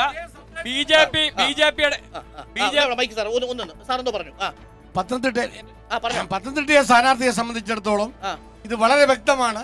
ആളുകൾ അത്ര വിഡ്ഢികളൊന്നുമല്ല. നാളെ ഇതുവരെ BJPക്ക് അവരുടെ സ്ഥാനാർത്ഥിയെ പ്രഖ്യാപിക്കാൻ കഴിഞ്ഞിട്ടില്ല. ഇപ്പോൾ ഏറ്റവും അവസാനം കേൾക്കുന്നത് പ്രൊഫസർ PJ കുര്യൻ സ്ഥാനാർത്ഥിയാകുമെന്നാണ് ഇദ്ദേഹം സൂചിപ്പിച്ചതല്ല. സൂചിപ്പിച്ചിട്ടില്ല. ആകാനുള്ള സാധ്യത ചേരുന്നു. CPM-ന്റെ പ്രതിനിധി കോഴിക്കോട് നിന്നും. KT, നിലവിൽ പത്തനംതിട്ടയുടെ കാര്യത്തിൽ ഒരു അനിശ്ചിതത്വം തുടരുന്നുണ്ട് എന്നുള്ളത് ശരിയാണ്. പക്ഷെ ഒടുവിൽ വടകരയിൽ മുരളീധരൻ ലേറ്റസ്റ്റായി വന്നതുപോലെ പത്തനംതിട്ടയിൽ ലേറ്റസ്റ്റായി വരുമോ മറ്റൊരു NDAയുടെ കാൻഡിഡേറ്റ്? നിലവിലുള്ള സാഹചര്യത്തിൽ അത് K സുരേന്ദ്രനാകാനുള്ള സാധ്യത ഇപ്പോൾ കൂടുതലാണ്. ശാലകളിൽ പലതും കേൾക്കുന്നുണ്ട് എങ്കിൽ പോലും. അല്ല, വടകരയിൽ എന്ന പോലെ പത്തനംതിട്ടയിലും BJPയും കോൺഗ്രസും നേരിടുന്ന ഒരു പ്രതിസന്ധിയുണ്ട്. രണ്ടുപേരും ശ്രമിക്കുന്നത് ശബരിമല വിഷയത്തെ തുടർന്ന് വിശ്വാസ സമൂഹത്തിൻ്റെ ഒരു പിന്തുണ അവിടെ ഉണ്ടാകും, അതുവഴി ജയിച്ചു വരാം എന്നാണ്. അപ്പോൾ ജയിക്കാൻ സാധ്യതയുള്ള ഒരു സീറ്റ് എന്ന നിലക്കാണ് BJPയുടെ പല നേതാക്കളും ആ സീറ്റിന് കണ്ണുവെക്കുന്നത്. ശ്രീധരൻപിള്ളയും അതേപോലെ തന്നെ നമ്മുടെ K സുരേന്ദ്രനൊക്കെ ആ സീറ്റിന് വേണ്ടി തമ്മിൽ തർക്കിച്ചുകൊണ്ടിരിക്കുന്നത്. ആ തർക്കം പരിഹരിക്കാൻ BJPയുടെ സംസ്ഥാന നേതൃത്വത്തിനോ കേന്ദ്ര നേതൃത്വത്തിനോ കഴിയുന്നില്ല. അത്തരം ഒരു സമയത്താണ് വിഷയത്തെ ആകെ ഡൈവേർട്ട് ചെയ്യാൻ കഴിയുന്ന രീതിയിൽ ചില മിറാക്കിൾസ് BJP ഇപ്പോൾ രാജ്യത്തൊട്ടാകെ മിറാക്കിൾസ് ഉണ്ടാക്കുകയാണ്. ചില വിസ്മയങ്ങൾ, ചില ഇന്ദ്രജാലങ്ങൾ കാണിക്കാം. അങ്ങനെ ഒരു ഇന്ദ്രജാലമാണ് കോൺഗ്രസ്സുകാരനായിട്ടുള്ള PJ കുര്യനെ അവിടെ സ്ഥാനാർത്ഥിയാകുമോ ഇല്ലയോ എന്നുള്ള കാര്യം നമുക്കറിയില്ല. പക്ഷേ ഒരു യാഥാർത്ഥ്യമുണ്ട്. നമ്മുടെ രാജ്യത്തെ കോൺഗ്രസ് പാർട്ടിയുടെ വലിയ പ്രാമാണികരായ നേതാക്കന്മാർ ഒന്നിച്ച് BJPയിലേക്ക് പോവുകയാണ്. BJPക്ക് വേണ്ടി ചാനൽ ചർച്ചയിൽ വരാനും BJPയുടെ സ്ഥാനാർത്ഥിയാകാനും ഇന്നലെ വരെ കോൺഗ്രസിന് വേണ്ടി വാദിച്ചിരുന്ന പല നേതാക്കൾക്കും മടിയില്ല. ഇപ്പോൾ NSS പോലുള്ളൊരു സമുദായ സംഘടന, അതാണല്ലോ ഈ ശബരിമല പ്രശ്നവുമായി ബന്ധപ്പെട്ടുകൊണ്ട് BJP കാണുന്നൊരു സാധ്യത. ആ സമുദായ സംഘടനയുടെ ഇംഗിതം, താല്പര്യം കൂടി പരിഗണിച്ചുകൊണ്ടായിരിക്കണം അവിടെ സ്ഥാനാർത്ഥിയാവേണ്ടത്. ആര് സ്ഥാനാർത്ഥിയാവും? BJPക്കകത്ത് വലിയ തർക്കമുണ്ട്. ആ തർക്കത്തിൻ്റെ മുകളിലാണ് ഒരു അത്ഭുതം സൃഷ്ടിക്കാം, കോൺഗ്രസ് നിന്ന് PJ കുര്യനെ പോലുള്ള ഒരാളെ സ്ഥാനാർത്ഥിയാക്കാം. ഇങ്ങനെയുള്ള ഒരുപാട് ആലോചനകൾ നടത്തുമ്പോൾ നമ്മളെല്ലാം മനസ്സിലാക്കേണ്ട ഒരു കാര്യം, ഈ തെരഞ്ഞെടുപ്പിൽ ഇതൊരു ദേശീയ തെരഞ്ഞെടുപ്പാണ്, 17ാം ലോകസഭയിലേക്കുള്ള തെരഞ്ഞെടുപ്പാണ്. ആ തെരഞ്ഞെടുപ്പിൽ ചർച്ച ചെയ്യപ്പെടേണ്ട ഒരു വിഷയവും നമ്മൾ ചർച്ച ചെയ്യാൻ നമുക്ക് കഴിയുന്നില്ല. രാജ്യത്ത് 5 വർഷക്കാലം ഭരിച്ച ആളുകൾ അവർ ഈ രാജ്യത്തെ ജനങ്ങൾക്ക് നൽകിയ വാഗ്ദാനങ്ങൾ അത് നടപ്പാക്കിയോ? നോട്ട് നിരോധനം, GST, പുൽമാവയിൽ ആക്രമണത്തെ തുടർന്നുള്ള സംഭവങ്ങൾ, ഇങ്ങനെ ദേശീയ പ്രധാനമായ വിഷയങ്ങൾ ചർച്ച ചെയ്ത് ഈ കാര്യത്തിൽ നയപരമായ ഒരു തീരുമാനം ജനങ്ങളിൽ ഉണ്ടാക്കി സമ്മതി കുൽസിത നമ്പറുകൾ ക്യാമ്പിലേക്ക് പത്തനംതിട്ട അടക്കമുള്ള സ്ഥലങ്ങളിലേക്ക് ശ്രീ കുര്യനെയും പ്രയാർ ഗോപാലകൃഷ്ണനെയും ഒക്കെ പരിഗണിക്കാൻ കഴിയുന്ന ഒരു മാനസികാവസ്ഥയിലേക്ക് ചില നേതാക്കളെങ്കിലും കോൺഗ്രസിനുള്ളിൽ തന്നെ പരുവപ്പെട്ട് നിൽക്കുന്നുണ്ടോ? അത് തന്നെയാണ് ഇടതുപക്ഷം ചൂണ്ടിക്കാണിച്ചിരുന്ന പിണറായി പറഞ്ഞതും. ചില ഓഫറുകൾ കൊടുത്തിട്ടുണ്ടാവാം ഇതിനകം തന്നെ ചിലർക്ക്. കോൺഗ്രസ് ആ രീതിയിലേക്ക് മാറിക്കഴിഞ്ഞിട്ടുണ്ട് എന്ന് പിണറായി വിജയൻ പറയുകയുണ്ടായി ഇന്ന്. അല്ലെങ്കിൽ എങ്ങനെയാണ് കുര്യന്റെ പേര് പറഞ്ഞു കേൾക്കുന്നത്, പ്രയാറിന്റെ പേര് പറഞ്ഞു കേൾക്കുന്നത്, ടോം വടക്കൻ പോകുന്നത്? ഡൊമിനിക്, ഈ കുഞ്ഞിക്കണ്ണോട് എനിക്ക് ചോദിക്കാനുള്ളത്, കഴിഞ്ഞ പ്രാവശ്യം നിങ്ങളുടെ സ്ഥാനാർത്ഥി ആരായിരുന്നു? ഞങ്ങളുടെ 2 പ്രാവശ്യം UDF ഗവൺമെൻറ് അപ്പോൾ പ്ലാനിംഗ് ബോർഡ് അംഗമായിരുന്ന, ജില്ലാ കോൺഗ്രസ് കമ്മിറ്റി പ്രസിഡൻ്റായിരുന്ന, 2 പ്രാവശ്യം റാന്നിയിൽ കോൺഗ്രസ് സ്ഥാനാർത്ഥിയായിരുന്ന ഫിലിപ്പോസ് തോമസ് അല്ലേ നിങ്ങളുടെ സ്ഥാനാർത്ഥിയായത്? അത് മറന്നുപോയോ? ഇപ്പം നിങ്ങളുടെ സ്ഥാനാർത്ഥി ആരാ? ഒരു രാഷ്ട്രീയമില്ലാതെ ചാനൽ നടന്ന ഒരു ബഹുമാനപ്പെട്ട വനിതയെ കൊണ്ട് MLA ആക്കി ഇപ്പോൾ അവരെ സ്ഥാനാർത്ഥി അയക്കുന്നു. CPMന് എന്ത് ആത്മാർത്ഥമുണ്ട് ഇക്കാര്യത്തിൽ? നിങ്ങളല്ലേ അവിടെ ആദ്യം ഡിഫെക്ഷൻ നടത്തിയ ആൾക്കാർ. പത്തനംതിട്ടയിൽ നിങ്ങൾക്ക് ആളെ കിട്ടാഞ്ഞിട്ട് നിങ്ങൾ കോൺഗ്രസിൽ നിന്ന് ആളെ പിടിച്ചാണ് സ്ഥാനാർത്ഥിയാക്കിയത്. അത് മറന്നുകൊണ്ടാണ് PJ കുര്യൻ BJPയിലേക്ക് പോകുന്നത്. BJ കുര്യൻ പോകുന്ന പ്രശ്നം ഉദിക്കുന്നില്ല. അതുകൊണ്ട് നിങ്ങൾക്ക് ധാർമ്മികമായി ആരെയും കുറ്റപ്പെടുത്താൻ അവകാശമില്ലാത്ത പാർട്ടിയാണ്. നിങ്ങൾ എത്ര പേരെ കോൺഗ്രസിന് കൊണ്ടുപോയിട്ടുണ്ട്? 2082 മലപ്പുറം DC പ്രസിഡന്റായ TK സ്ഥാനാർത്ഥിയാക്കിയില്ല നിങ്ങൾ കൊണ്ടുപോയിട്ട്? ഫിലിപ്പോസിനാക്കിയില്ല. എത്ര? അപ്പം നിങ്ങളിലേക്ക് ആരെങ്കിലും വന്നാൽ അത് ആദർശപരവും അത് കുഴപ്പമൊന്നുമില്ല. ആരെങ്കിലും മറ്റു പാർട്ടിയിലേക്ക് പോയാൽ കോൺഗ്രസ് അവർക്ക് നിൽക്കുന്നു. ഇത് അവസാനിപ്പിക്കും നിങ്ങൾ. പിന്നെ BJP ചോദിക്കാനുള്ളത്, നിങ്ങൾക്ക് ഇത്ര ദാരിദ്ര്യമാണോ? പത്തനംതിട്ട വളരെ കോൺഗ്രസ് നിങ്ങൾക്ക് ആളെ കിട്ടുന്നില്ലേ? അത് അവർ പറയേണ്ട കാര്യമാണ്. ഒരു കാര്യം ഞാൻ പറയാം, ഞങ്ങളവിടെ ആൻ്റോ ആൻ്റണിയെ നിർത്തിയിരിക്കുന്നത് വിജയിക്കാൻ വേണ്ടിയാണ്. ഞങ്ങളവിടെ വിജയിക്കും, ഒരു സംശയം അക്കാര്യത്തിൽ വേണ്ട. ഞങ്ങളുടെ കൂടെ നിന്ന് ആരും അങ്ങോട്ട് പോകാനും പോകുന്നില്ല. പിന്നെ BJPക്ക് അവരുടെ എന്താ പറയുക, അവരുടെ എല്ലാ തരത്തിലും അവിടെ അവരുടെ ഒരു പോരായ്മയല്ലേ കാണിക്കുന്നത്? അവർക്ക് സ്ഥാനാർത്ഥി ദാരിദ്ര്യമല്ലേ കാണിക്കുന്നത്? ഇത്ര ഇന്ത്യയിലെ ലോകത്തിലെ ഏറ്റവും വലിയ പാർട്ടിക്ക് പത്തനംതിട്ടയിൽ പെട്ടെന്നൊരു മറുപടി ശ്രീ ഡൊമിനിക് പ്രസന്റേഷൻ കൊടുക്കണം. കഴിഞ്ഞ തവണ പത്തനംതിട്ടയിൽ നിന്ന് ഇടതുമുന്നണിയുടെ സ്വതന്ത്ര സ്ഥാനാർത്ഥിയായി മത്സരിച്ച സ്ഥാനാർത്ഥിയുടെ പേര് ഫിലിപ്പോസ് തോമസ് എന്നാണ്. ഫിലിപ്പോസ് തോമസ് കമ്മ്യൂണിസ്റ്റുകാരനും കമ്മ്യൂണിസ്റ്റ് മാനിഫെസ്റ്റോയുടെ പ്രചാരകനും ഒന്നും ആയിരുന്നില്ല, കോൺഗ്രസിന്റെ ഒന്നാന്തര നേതാവായിരുന്നു. കോൺഗ്രസിൽ നിന്നൊരു നേതാവിനെ കമ്മ്യൂണിസ്റ്റ് പാർട്ടി ഇടതുപാളയത്തിൽ കൊണ്ടുവന്ന് സ്വതന്ത്രമായി മത്സരിപ്പിച്ചു. PV അൻവർ മത്സരിക്കുന്നത് പൊന്നാനിയിലാണ്. അദ്ദേഹത്തിനും കമ്മ്യൂണിസ്റ്റ് ആശയപരമായിട്ടുള്ള അടിത്തറയൊന്നും ഉണ്ടായിരുന്നില്ല. മാത്രവുമല്ല, റിസോർട്ടുകൾ അടക്കമുള്ള കാര്യങ്ങളുടെ പേരിൽ പഴികൾ കേട്ടിട്ടുണ്ട്, തടയണയുടെ പേരിൽ. അപ്പോൾ സംശയം ഇതാണ്, പാർട്ടി അങ്ങോട്ടും ഇങ്ങോട്ടും സ്ഥാനാർത്ഥികളെ വിജയസാധ്യത അനുസരിച്ച് ചാടിക്കും. അത് കമ്മ്യൂണിസ്റ്റ് പാർട്ടിയും ചാടിച്ചിട്ടുണ്ട്. ഇപ്പോൾ തന്നെ 2 പേരെ ചാടിച്ചിട്ടുണ്ട്. അതിലൊരാൾ ഇപ്പോൾ പൊന്നാനിയിൽ മത്സരിക്കുന്നുണ്ട്. ശരിയല്ലേ KT? അതിൽ അസ്വാഭാവികതയൊന്നുമില്ല. വിഷയം എന്താണ്? അരുൺ പറയുന്നത് പോലുള്ള അത്തരം ശുദ്ധധാർമ്മികതയുടെ പ്രശ്നമൊന്നും ഇവിടെ ചർച്ച ചെയ്യപ്പെടുന്നത്. ഈ തെരഞ്ഞെടുപ്പിൽ BJPക്കെതിരായിട്ട് അവരുടെ 5 വർഷക്കാലത്തെ ഭരണത്തിനെതിരായിട്ട് അവർ രാജ്യത്തിൻ്റെ മതനിരപേക്ഷതക്കും ഭരണഘടനയ്ക്കും ഒക്കെ എതിരായി ഉയർത്തിയിരിക്കുന്ന വെല്ലുവിളി, അതിനെ നേരിടാൻ കഴിയുന്ന ഒരു മതനിരപേക്ഷ മുന്നേറ്റം ഉണ്ടാക്കുക എന്നുള്ളതാണ് വളരെ പ്രധാനപ്പെട്ട പ്രശ്നം. ആ മതനിരപേക്ഷ മുന്നേറ്റം ഉണ്ടാക്കാനാണ് ഇടതുപക്ഷം ശ്രമിക്കുന്നത്, ഇന്ത്യയിലെ പ്രതിപക്ഷ പാർട്ടികൾ ശ്രമിക്കുന്നത്. പക്ഷേ BJP ഈ തെരഞ്ഞെടുപ്പിൽ ജനങ്ങളോട് പറയേണ്ടത് എന്താണ്? തങ്ങളുടെ 5 വർഷക്കാലത്തെ ഭരണമാണ്, 15 ലക്ഷം ബാങ്ക് അക്കൗണ്ടിൽ എത്തുമെന്ന് പറഞ്ഞത് എത്തിയോ?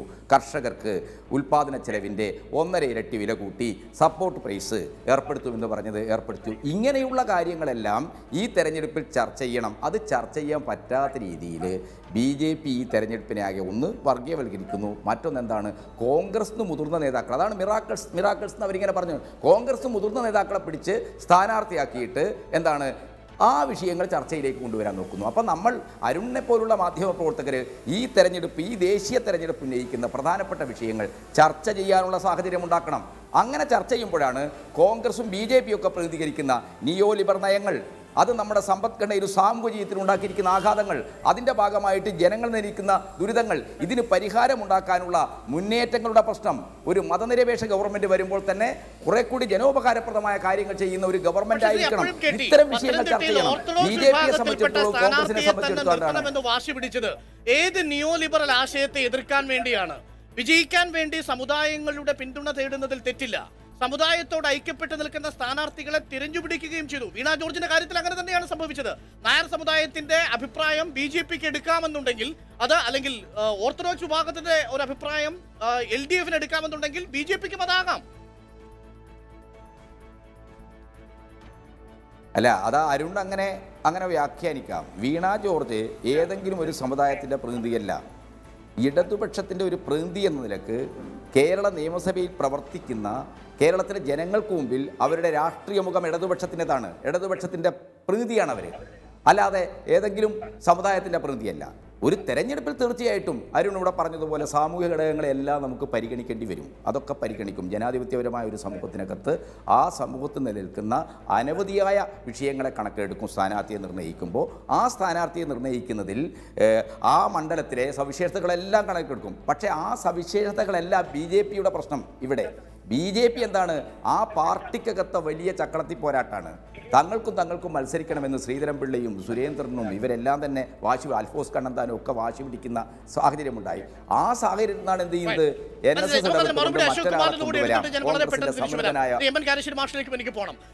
അശോക് കുമാർ, നിലവിൽ ഇതാണ് പ്രശ്നം. നിലവിൽ ഇത് വിജയസാധ്യതയൊന്നും അല്ല ഇവിടുത്തെ പത്തനംതിട്ടയിലെ സ്ഥാനാർത്ഥി വൈകുന്നതിനുള്ള പ്രധാനപ്പെട്ട കാരണം. കൃത്യമായി പറഞ്ഞാൽ BJPയുടെ സംസ്ഥാന അധ്യക്ഷനെ ഉൾക്കൊള്ളാൻ കഴിയാതെ പോകുന്ന മുരളീധര പക്ഷത്തിലെയും RSSന്റെയും പ്രാദേശിക ഘടകങ്ങളുടെ എതിർപ്പ്, അതിനെ ഒരു പരുവപ്പെടുത്തിയെടുക്കാനോ ഒത്തുതീർപ്പിലെത്തിക്കാനോ കഴിഞ്ഞില്ല. ഇപ്പോൾ NSSന്റെ പിന്തുണ തേടി കാത്തിരിക്കുകയാണ്. ഇവരിൽ ആര് വേണമെന്ന് NSS തീരുമാനിച്ചാൽ ആ സ്ഥാനാർത്ഥിയെ നിർത്തും. ആ അവസ്ഥയിലായോ BJP പത്തനംതിട്ടയിലെങ്കിലും എന്നതാണ് ചോദ്യം. അഡ്വക്കേറ്റ് അശോക് കുമാർ.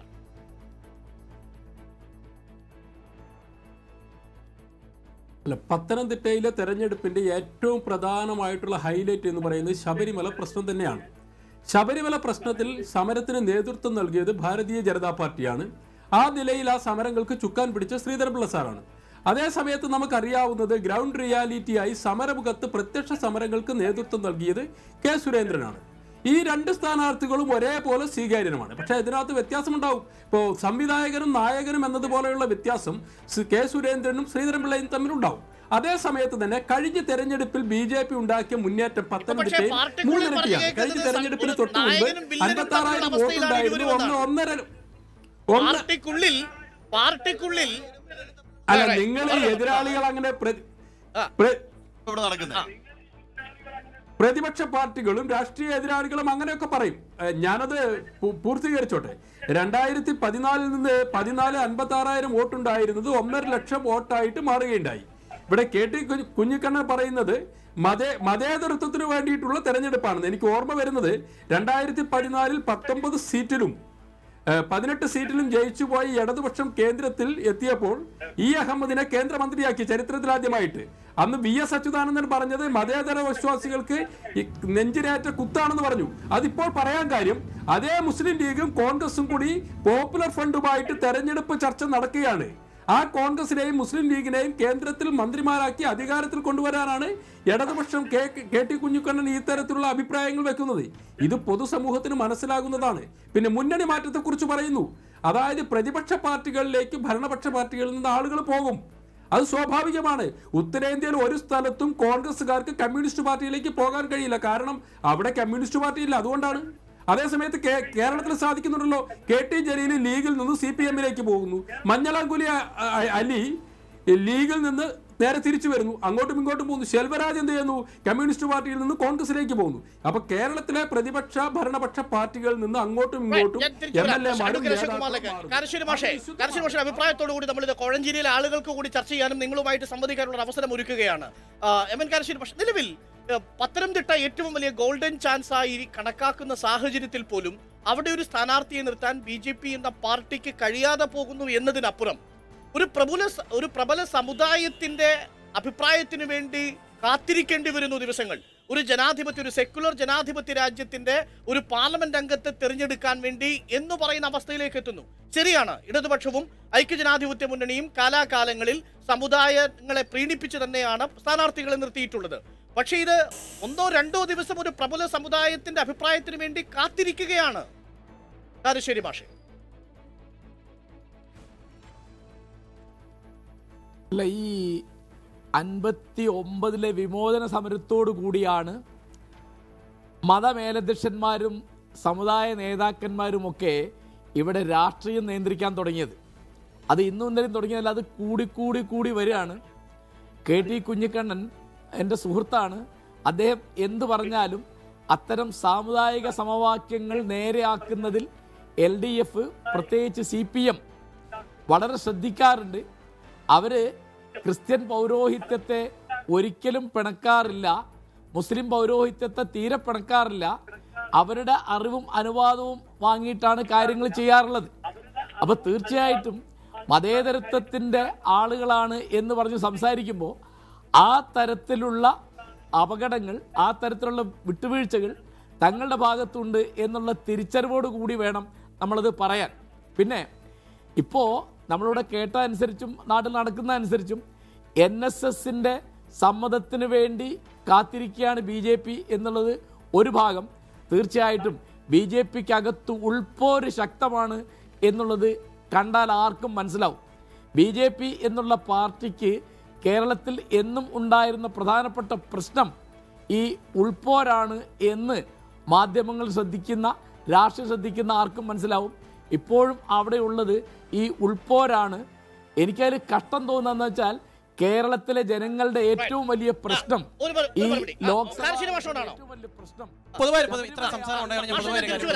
കോഴഞ്ചേരിയിലെ ആളുകൾ കൂടി മാഷിനോടും ബാക്കിയുള്ള നമ്മുടെ പാനലിസ്റ്റുകളോടും ചോദ്യങ്ങൾ ചോദിക്കും. ഇത്രയും നേരത്തെ ചർച്ച നടന്നതിന് വ്യക്തമായിട്ടൊരു കാര്യം ഞാൻ പറയാൻ ആഗ്രഹിക്കുകയാണ്. സത്യത്തിൽ എന്തിന്റെ ക്രൈറ്റീരിയയുടെ ബേസിലാണ് ഈ പറയുന്നത് എന്ന് മനസ്സിലാവുന്നില്ല. PJ കുര്യൻ സാറിന്റെ പേര് പറയുന്നു, പ്രയാർ ഗോപാലകൃഷ്ണന്റെ കാര്യം പറയുന്നു. ഇതൊന്നും കേട്ട് പേടിക്കുന്നവരല്ല കോൺഗ്രസ്സുകാർ. കാര്യം വെച്ചാൽ രാഹുൽ ഗാന്ധി പോലും ഇടതുപക്ഷത്ത് വന്ന് മത്സരിച്ചാൽ അതിനെതിരെ വർക്ക് ചെയ്യുന്ന ബൂത്ത് പ്രവർത്തകരെ ഇവിടെ ഉള്ളത്. അതുകൊണ്ട് വ്യക്തിയിൽ ഒരു അടിസ്ഥാനമായ ഒരു കാര്യം ഇവിടെ ചർച്ച ചെയ്യേണ്ട ആവശ്യമേ ഇല്ല. PJ കുര്യൻ വരുന്നു എന്നുള്ളത് കണ്ട് ഇവിടെ കോൺഗ്രസ്സുകാർ നെഞ്ചൊന്നും ഇടിക്കത്തില്ല. അതിന്റെ ആവശ്യമൊന്നും ഞങ്ങൾക്കില്ല. പോകുമെന്ന കാര്യത്തിൽ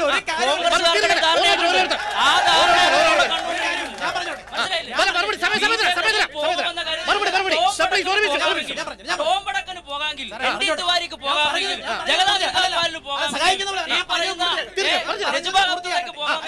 ഇന്ത്യയിലെ 6 ഡസനോളം വരുന്ന 6 ഡസൻ മുഖ്യമന്ത്രിമാർക്ക് BJPയിലേക്ക് നിരുപാധികം പോകാമെങ്കിൽ ഈ കേരളത്തിൽ സംഭവിക്കും.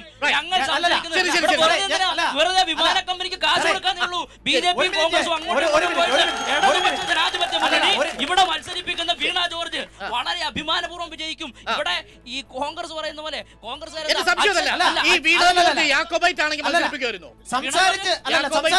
വീണ ജോർജ് യാക്കോബേറ്റോ മർത്തോമേറ്റോ എന്നല്ല, വീണ ജോർജ് ജനകീയയാണ്, ഇടതുപക്ഷത്തിന്റെ ഭാഗമാണ്, ഈ നാട് കണ്ട ഏറ്റവും മികച്ച MLA ആണ്, ജനപ്രതിനിധിയാണ്. പറഞ്ഞ കാര്യങ്ങൾ തന്നെ ഞാൻ കടമെടുത്തുകൊണ്ട് പറയുകയാണ്.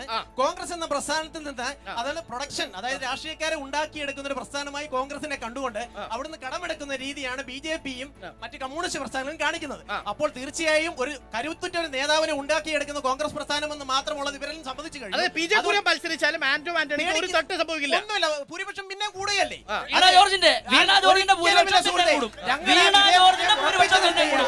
ഒരിക്കലല്ല, വിജയം ഉറപ്പിച്ചു നിർത്തുകയാണ്. ആന്റോ ആന്റണി വിജയിക്കുന്ന കാര്യത്തിൽ ആന്റോ ആന്റണി വിജയിക്കുമെന്ന കാര്യത്തിൽ യാതൊരു തർക്കവുമില്ല. അക്കുവിട്ട് തന്നെ ഞാൻ പറയുകയാണ്, ഞാൻ എപ്പോഴും ഇവിടെ ഉണ്ട്. വീണ ജോർജിന്റെ പേര് പറഞ്ഞ് വീണ ജോർജിന്റെ കാര്യം പല പ്രാവശ്യം പറഞ്ഞു. ഞാൻ ചോദിക്കുന്നത് അതിന്റെ കരുത്തുട്ട പല നേതാക്കളും ഇടതുപക്ഷത്തുണ്ടായിട്ട് നിർത്താൻ ഒരു സ്ഥാനാർത്ഥി ഇല്ലാതെ MLA തന്നെ പിടിച്ച് MP ആയിട്ട് നിർത്തുന്നു. ആ രീതിയിൽ ചിന്തിക്കുന്ന ആൾക്കാരാണ്. അങ്ങനെയല്ല, ഞാൻ പറഞ്ഞോട്ടെ, ഞാൻ പത്തനംതിട്ടയെ പറ്റി പറയുന്നത്. എനിക്ക് പറയാനുള്ള പത്തനംതിട്ടയെ പറ്റി. കോഴഞ്ചേരിയിലെ ബൂത്ത് പ്രവർത്തകർ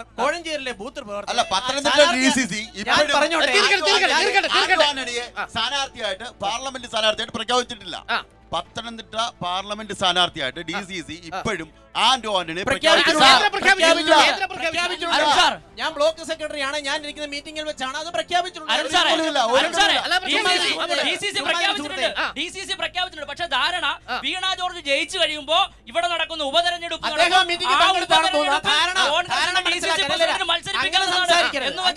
ഇടതുപക്ഷം വിജയിക്കുമെന്നത് കോൺഗ്രസ്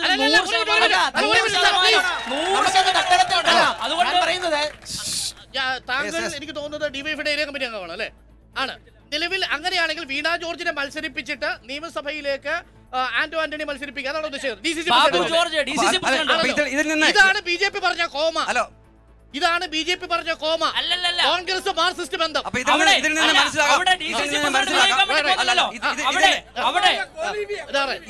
ഇതിൽ നിന്ന് മനസ്സിലാക്കാം ഇവിടുത്തെ കോൺഗ്രസും CPM ഇടതുപക്ഷം കൂടെ ചെയ്യുന്ന എന്താണെന്ന്. അപ്പൊ കോൺഗ്രസിന്റെ കേന്ദ്രത്തിൽ ഈ ഇടതുപക്ഷത്തിന്റെ കേന്ദ്രത്തിലേക്ക് വിട്ടിട്ട് അടുത്ത നിയമസഭാ തെരഞ്ഞെടുപ്പ് ഇവർക്ക് കൊടുക്കാമെന്നുള്ള വാഗ്ദാനമാണ്.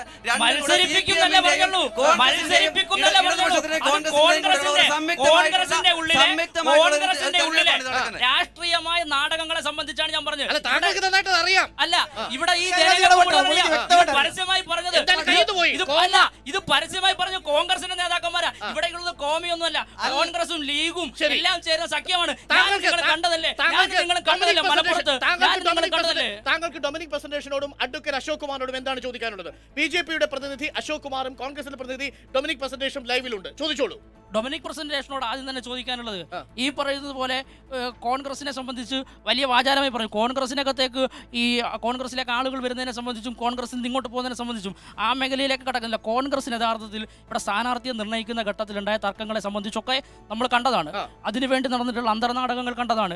ഏറ്റവും അവസാനം വടകരയിൽ ഉണ്ടായിട്ടുള്ള പ്രശ്നങ്ങളൊക്കെ കണ്ടിട്ടുള്ളതാണ്. കോൺഗ്രസ് ഇടതുപക്ഷ ജനാധിപത്യ മുന്നണി വളരെ ഫലപ്രദമായി ആദ്യഘട്ടത്തിൽ തന്നെ ഒരു തരത്തിലുള്ള പ്രതിസന്ധിയുമില്ലാതെ സ്ഥാനാർത്ഥികളുടെ പട്ടിക പുറത്തിറക്കി പ്രചരണം മുൻപോട്ട് പോയപ്പോൾ കോൺഗ്രസും BJPയും വല്ലാതെ കേരളത്തിൽ പകച്ചുപോയി എന്നത് യാഥാർത്ഥ്യമാണ്.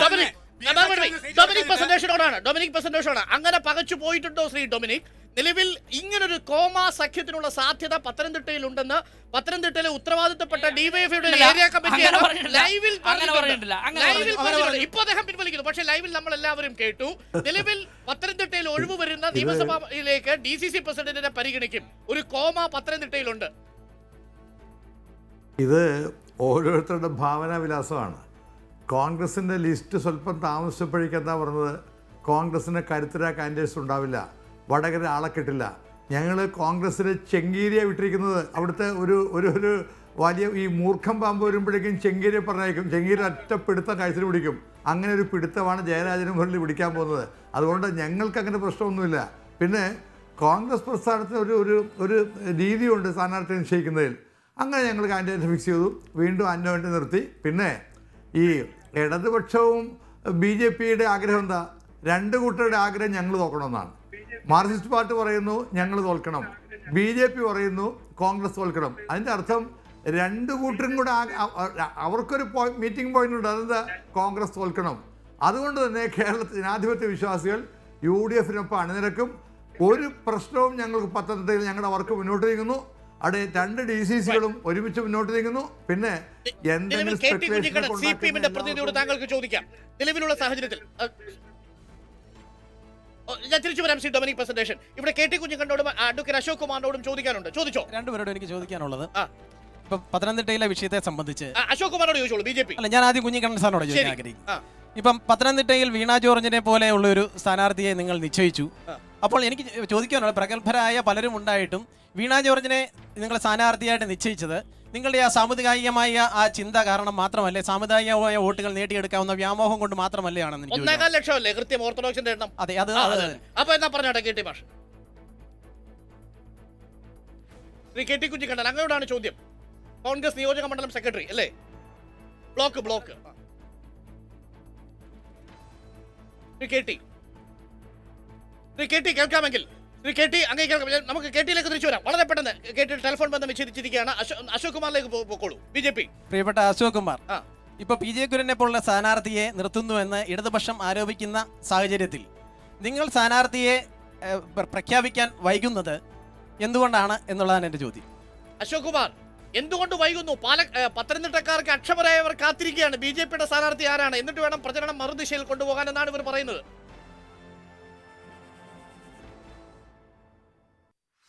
നേരത്തെ പറഞ്ഞതുപോലെ ലേറ്റായി വന്നാലും ലേറ്റസ്റ്റ് ആയിട്ട് തന്നെ വരും, യാതൊരു സംശയവും വേണ്ട. ഇത് ഈ തെരഞ്ഞെടുപ്പിൽ BJP കേരളത്തിൽ വിജയിക്കുന്ന സീറ്റാണ് പത്തനംതിട്ട സീറ്റ്. ശബരിമലയുടെ സാഹചര്യത്തിൽ യാതൊരു സംശയവുമില്ല, നിങ്ങളെ 2 ദിവസത്തിനുള്ള സ്ഥാനാർത്ഥി, അതേക്കുറിച്ച് നിങ്ങൾ ബേജാറാവേണ്ട യാതൊരുവിധ കാര്യമില്ല. UDFന്റെ ഭാഗത്തുനിന്ന് കോൺഗ്രസിന്റെ കയ്യിൽ നിന്ന് ആ സീറ്റ് BJP കരഗതമാക്കാൻ പറ്റുന്ന സ്ഥാനാർത്ഥി തന്നെ വരും. അതിന് പറ്റിയ ആളുകൾ ധാരാളമുണ്ട്. എന്റെ ഒരു സംശയം ചോദിക്കട്ടെ, നിലവിലുള്ള സാഹചര്യത്തിൽ BJP പത്തനംതിട്ട പോലൊരു സീറ്റിന്റെ അവസാനത്തെ ശബ്ദം ആരുടേതായിരിക്കും? അത് സംസ്ഥാന നേതൃത്വത്തിൻ്റെതായിരിക്കുമോ, അഥവാ അത് കൃഷ്ണദാസ് പക്ഷത്തിൻ്റെതായിരിക്കുമോ, അതല്ല പി മുരളീധര പക്ഷത്തിൻ്റെതായിരിക്കുമോ, അല്ലെങ്കിൽ വേറെ തിരിച്ചു ചോദിച്ചാൽ RSSന്റേതായിരിക്കുമോ, PS ശ്രീധരൻപിള്ളയുടേതായിരിക്കും? ഇടതുപക്ഷത്തിൽ നിന്നും കോൺഗ്രസിൽ നിന്നും CPM-ൽ നിന്നും വളരെ വ്യത്യസ്തമായിട്ടുള്ള ഒരു രാഷ്ട്രീയ സാഹചര്യമാണ് BJP-ക്കുള്ളത്. ശക്തമായിട്ടുള്ള കേന്ദ്ര നേതൃത്വവും അതിന് താഴെ സംസ്ഥാന നേതൃത്വം, ജില്ലാ നേതൃത്വം, അങ്ങനെയാണ് ഞങ്ങളുടെ നേതൃത്വം. പക്ഷേ CPM-നെ സംബന്ധിച്ചിടത്തോളം CPM-ൻ്റെത് സംസ്ഥാന നേതൃത്വമാണ്, കേന്ദ്ര നേതൃത്വം ദുർബലമാണ്. എന്നതുപോലെ തന്നെ ഈ രാജ്യത്ത് ഈ തെരഞ്ഞെടുപ്പിൽ കോൺഗ്രസിന് 10-ലധികം സീറ്റുകൾ പ്രതീക്ഷിക്കുന്ന ഏക സംസ്ഥാനമാണ് കേരളം. അതുകൊണ്ട് കേന്ദ്ര നേതൃത്വത്തെക്കാൾ ദുർബലമായിട്ടുള്ള സംസ്ഥാന നേതൃത്വത്തെക്കാൾ ദുർബലമായിട്ടുള്ള കേന്ദ്ര നേതൃത്വമാണ് ആർക്കുള്ളത്? കോൺഗ്രസിനുള്ളത്. BJP-യെ സംബന്ധിച്ചിടത്തോളം യാതൊരു സംശയവുമില്ല, രാജ്യത്ത് അധികാരത്തിൽ വരാൻ പോകുന്ന പാർട്ടിയുടെ സ്ഥാനാർത്ഥികളെ നിശ്ചയിക്കുന്നത് ശക്തമായിട്ടുള്ള കേന്ദ്ര നേതൃത്വമാണ്. അത് കൃത്യമായിട്ടുള്ള തീരുമാനമെടുക്കും. ആരും അതേക്കുറിച്ച് വേവലാതിപ്പെടേണ്ട. പത്തനംതിട്ടയിലെ മുഴുവൻ ആളുകളും BJP-ക്ക് വോട്ട് ചെയ്യാൻ കേന്ദ്ര നേതൃത്വം കേൾക്കുന്നത് നിലവിൽ RSSന്റെ സംസ്ഥാന ഘടകത്തിന്റെ അഭിപ്രായമായിരിക്കില്ലേ? ഏറ്റവും ഒടുവിൽ RSSന്റെ സംസ്ഥാന ഘടകത്തിന്റെ അഭിപ്രായത്തെ മാനിക്കാതെ പത്തനംതിട്ടയിൽ സ്ഥാനാർത്ഥിയെ പ്രഖ്യാപിക്കാൻ ദേശീയ നേതൃത്വത്തിന് കഴിയില്ലല്ലോ. അങ്ങനെയെങ്കിൽ വരുന്നത് K സുരേന്ദ്രനായിരിക്കും, ശരിയല്ലേ?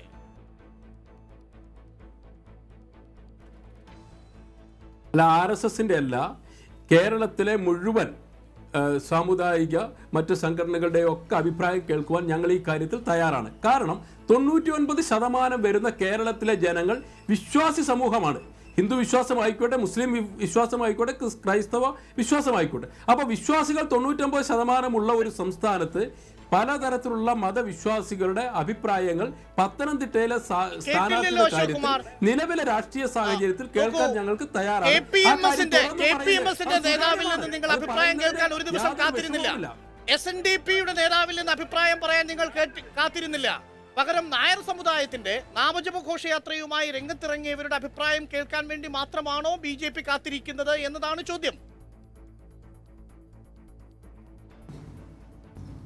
KPMSന്റെ നേതാവ് TV ബാബുവും SNDP-യുമായി ബന്ധപ്പെട്ട തുഷാർ വെള്ളാപ്പള്ളിയും ആലത്തൂരിലും തൃശ്ശൂരിലും BJP-യുടെ സ്ഥാനാർത്ഥികളാണ്. അപ്പൊ അവരുടെ അഭിപ്രായം കേട്ടില്ല എന്ന് പറഞ്ഞതിൽ എന്ത് യാഥാർത്ഥ്യമാണുള്ളത്? KPMS സ്ഥാനാർത്ഥിയല്ലേ? എല്ലാവരും വിട്ടുവരുന്ന ആളുകളുണ്ട് നിലവിലുള്ള സാഹചര്യത്തിൽ. സംഘടനാ നേതാക്കൾ നിലവിലുള്ള സാഹചര്യത്തിൽ താങ്കൾ എന്ത് പ്രതീക്ഷിക്കുന്നു? ആരായിരിക്കും സ്ഥാനാർത്ഥി? ഒരിക്കൽ കൂടി ഞാൻ ചോദിക്കുക. സ്ഥാനാർത്ഥി നിർണയത്തെ പറ്റി ഇവിടെ നേരത്തെ ഞങ്ങൾക്കൊരു തീരുമാനമുണ്ട്. അത് കേന്ദ്ര നേതൃത്വമാണ് സ്ഥാനാർത്ഥിയെ തീരുമാനിക്കുന്നത്. നിങ്ങൾ അറിയിച്ചിട്ടുണ്ടോ? ഞങ്ങൾ താല്പര്യം അറിയിച്ചിട്ടുണ്ടോ? അല്ല, അതിപ്പോ 2-3 പേരുകൾ പോയി കാണും. 2 പക്ഷേ MP രമേശ് പറഞ്ഞത് ഒറ്റ പേരേ ഉള്ളതാ. അല്ല, ഇവിടുന്ന് എല്ലാ കോൺസ്റ്റിറ്റ്യുവൻസീസും 2-3 സ്ഥാനാർത്ഥികളുടെ പേര് പോയിട്ടുണ്ട്. അപ്പൊ കേന്ദ്ര നേതൃത്വം 3 സ്ഥാനാർത്ഥികൾ, ഒന്ന് MT Ramesh, PS Sreedharan Pillai, K Surendran, ഇവരല്ലേ? ഇല്ല, ഇപ്പൊ ആ ലിസ്റ്റിനെ പറ്റി എനിക്ക് ഇവിടെ പറയാൻ പറ്റില്ല. ഞങ്ങൾ ജില്ലാ കമ്മിറ്റി അംഗമല്ലേ? ജില്ലാ കമ്മിറ്റി അംഗമാണ്, ശരിയാണ്. പക്ഷെ എല്ലാ കോൺസ്റ്റിറ്റ്യുവൻസീസും 3 സ്ഥാനാർത്ഥികളുടെ പേര് പോയിട്ടുണ്ട്. 3 അതിൽ കൂടുതലോ പോയിട്ടുണ്ട്. അപ്പൊ അതിന്റെ അടിസ്ഥാനത്തിൽ ഈ 1-2 ദിവസക്കകമായിട്ട് 1-2 ദിവസക്കകമായിട്ട് ഒരു ദിവസം കൂടെ എടുക്കുള്ളൂ. സ്ഥാനാർത്ഥി നിർണയം ഉണ്ടാകും. ഇപ്പൊ ഇവിടെ LDF ആയാലും UDF ആയാലും ഒരേ നാണയത്തിന് 2 വശം. സംശയിക്കട്ടെ, നിലവിൽ ഇത്രയും ദിവസം വൈകിയത് കൊണ്ട്, 2 ദിവസം കൂടി വൈകിയത് കൊണ്ട് സാധ്യത ഒരു 10,000 വോട്ടെങ്കിലും കുറയാനുള്ള സാധ്യത? ഒരു സാധ്യതയുമില്ല. ഞങ്ങളുടെ പ്രവർത്തനം ഞങ്ങൾ ആരംഭിച്ചു കഴിഞ്ഞു. ബൂത്ത് തല പ്രവർത്തനം ബൂത്ത് തല പ്രവർത്തനം തുടങ്ങിക്കഴിഞ്ഞു. ആര് സ്ഥാനാർത്ഥിയായിട്ട് വന്നാലും അവരെ ഞങ്ങളുടെ നേതൃത്വം അത് അംഗീകരിക്കും. ആര് സ്ഥാനാർത്ഥിയായിട്ട് വരുന്ന ഇവിടെ വിഷയമല്ല. ഇവിടെ ബൂത്ത് തല പ്രവർത്തനം തുടങ്ങിക്കഴിഞ്ഞു. അതിപ്പോ സുരേന്ദ്രൻ എന്നോ അല്ലെങ്കിൽ BJPയെ സംബന്ധിച്ച് 14 ജില്ലകളിലും ഒരേപോലെയാണ്. ഏത് സ്ഥാനാർത്ഥിയാണെങ്കിലും തോൽക്കും. പക്ഷെങ്കിൽ പത്തനംതിട്ട ഇപ്പം ശബരിമല നിൽക്കുന്നുണ്ട്, ലൈവ് നിൽക്കും. അതുകൊണ്ട് ജനങ്ങൾക്കൊരു അട്രാക്ഷൻ കൊടുക്കും, അല്ലെങ്കിൽ ജനങ്ങൾക്കൊരു ഒരു ബൂം കൊടുത്തുകൊണ്ട് ലൈവ് നിർത്തുക എന്നുള്ളത് മാത്രമേ പത്തനംതിട്ട ഉദ്ദേശിക്കുന്നുള്ളൂ. ഇപ്പൊ സുരേന്ദ്രനാണെങ്കിലും എന്തുവാ ശ്രീധരൻപിള്ളയാണെങ്കിലും എല്ലാം ഒരുപോലെ തന്നെയാണ്. തീരെ രക്തസാക്ഷി. ഒരിക്കലും ഏറ്റവും വലിയ ഇതിനകത്ത് ഈ പത്തനംതിട്ട സീറ്റിന് വേണ്ടി ഇങ്ങനെ കടിപിടി കൂടുന്നത് ശബരിമല വിഷയം മുൻനിർത്തി ഇവിടെ ഒരു വർഗീയ കലാപം സൃഷ്ടിക്കുവാൻ സുരേന്ദ്രനാണ് നേതൃത്വം കൊടുത്തത്. ആ സുരേന്ദ്രൻ വരാൻ വേണ്ടിയാണ് ഇവർ ഈ പെടാപ്പാടെല്ലാം പെടുന്നത്. പക്ഷെങ്കിൽ കേന്ദ്ര നേതൃത്വം കോൺഗ്രസ്സുകാരെ ഇവിടെ ഇറക്കുമെന്നുള്ള കാര്യത്തിൽ യാതൊരു തർക്കവും വേണ്ട. ടോം അടക്കം പോയതുപോലെ ഇവിടുത്തെ കോൺഗ്രസ് നേതാവും വരും ദിവസങ്ങളിൽ പത്തനംതിട്ട BJP-യുടെ സ്ഥാനാർത്ഥിയായിട്ട് വരും. പിന്നെ ഇവിടെ കോൺഗ്രസിന്റെ നേതാവ് വാചാലമായിട്ട് സംസാരിച്ചു. രണ്ടാം UPA സർക്കാരിന്റെ കാലഘട്ടത്തിൽ ജനദ്രോഹ നിലപാടുകൾ രാജ്യത്തെ ജനങ്ങളെ ആകെ ബുദ്ധിമുട്ടിലാക്കിയപ്പോഴാണ് നരേന്ദ്രമോദി ഈ രാജ്യത്ത് അധികാരത്തിൽ വന്നത്. ഈ ഫിലിപ്പോസ് തോമസ് വന്നത് ആശയപരമായ അഭിപ്രായ വ്യത്യാസങ്ങളാണ്, അല്ലാതെ പെട്ടിയുടെ കനം നോക്കി CPM-ലേക്ക് വന്ന ഒരു വളരെ വികാരനിർഭരമായ സംസാരമാണ് ഇവിടെ നടക്കുന്നത്. അപ്പോൾ ഞാൻ ചോദിക്കുന്നത്, എന്തായാലും നിങ്ങൾ വീണ ജോർജ് വൻപിച്ച ഭൂരിപക്ഷത്തോടെ ലക്ഷങ്ങളുടെ ഭൂരിപക്ഷത്തിൽ വിജയിക്കുമെന്ന് പറയുന്നു. ഈ വീണ ജോർജ് ജയിച്ച് അവിടെ ചെന്ന് കഴിഞ്ഞാൽ എന്താണ് പണി? വേറൊരു ചോദ്യം, ആന്റോ ആന്റണി ജയിച്ചു വന്നാൽ കോൺഗ്രസ്സുകാരനായ MP ആയിരിക്കോ BJP ആയിരിക്കോ? ഇവിടുന്ന് പോകുന്ന കോൺഗ്രസ്സുകാർ BJP ആണോ എന്നുള്ളത് ഒന്ന്. കോൺഗ്രസിന്റെ സ്ഥാനാർത്ഥി ജയിക്കുമെന്നുള്ള കാര്യത്തിൽ യാതൊരു തർക്കവുമില്ല.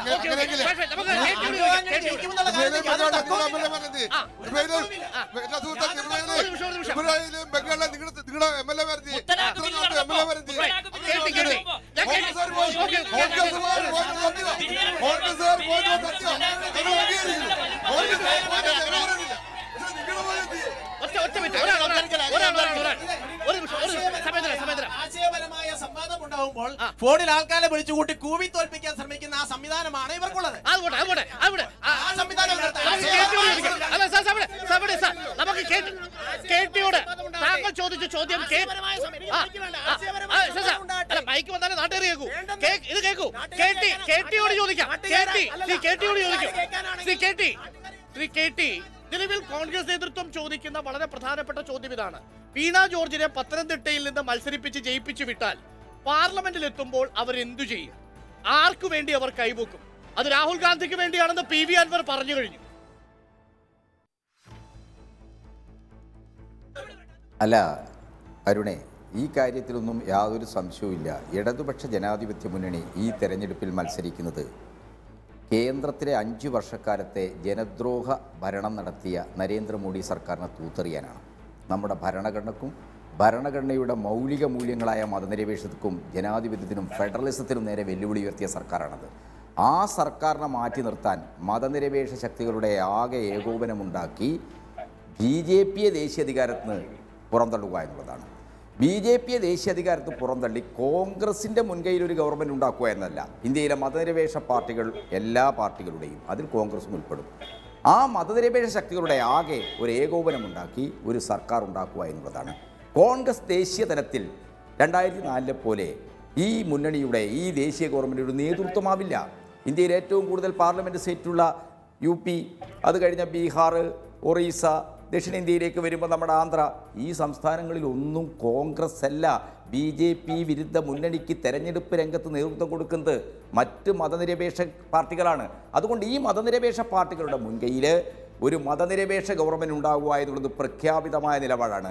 ആ മതനിരപേക്ഷ ഗവൺമെന്റിന് വേണ്ടി കൈപൊക്കാനാണ് സഖാവ് വീണ ജോർജ്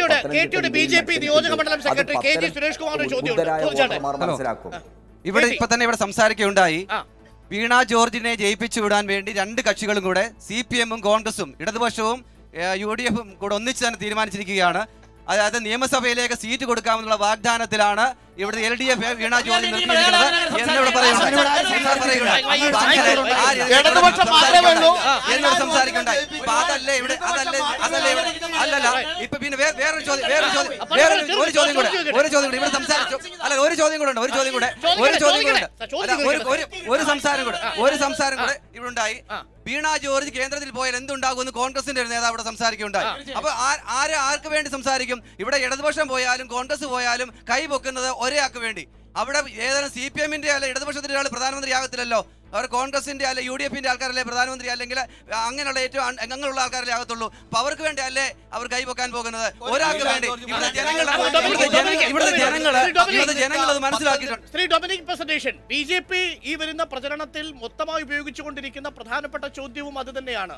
ഈ കോമാ സഖ്യം എന്ന് സൂചിപ്പിച്ചത് കേരളത്തിലല്ലെങ്കിലും ഡൽഹിയിൽ എത്തുമ്പോൾ ഒരു കോമാ സഖ്യം ഉണ്ടാവില്ലേ? അതിന് നിങ്ങൾ BJP വോട്ട് നൽകൂ, നരേന്ദ്രമോദിക്ക് വോട്ട് നൽകൂ എന്നാണ്. കമ്മ്യൂണിസ്റ്റ് പാർട്ടിക്ക് വോട്ട് നൽകിയാൽ ആർക്ക് വോട്ട് നൽകി എന്ന് പറയുമെന്ന ചോദ്യം, അത് രാഹുൽ ഗാന്ധിക്കുള്ള വോട്ടാണെന്ന് PV അൻവർ പറയുകയും ചെയ്യുന്നു. നിലവിലൊരു കോമാ സഖ്യത്തെ ജയിപ്പിക്കാൻ എന്തിന് ഞങ്ങൾ വോട്ട് ചെയ്യണം? അതാണ് BJP-ക്കാർ ചോദിക്കുന്നത്. അവർ പറയുന്നത്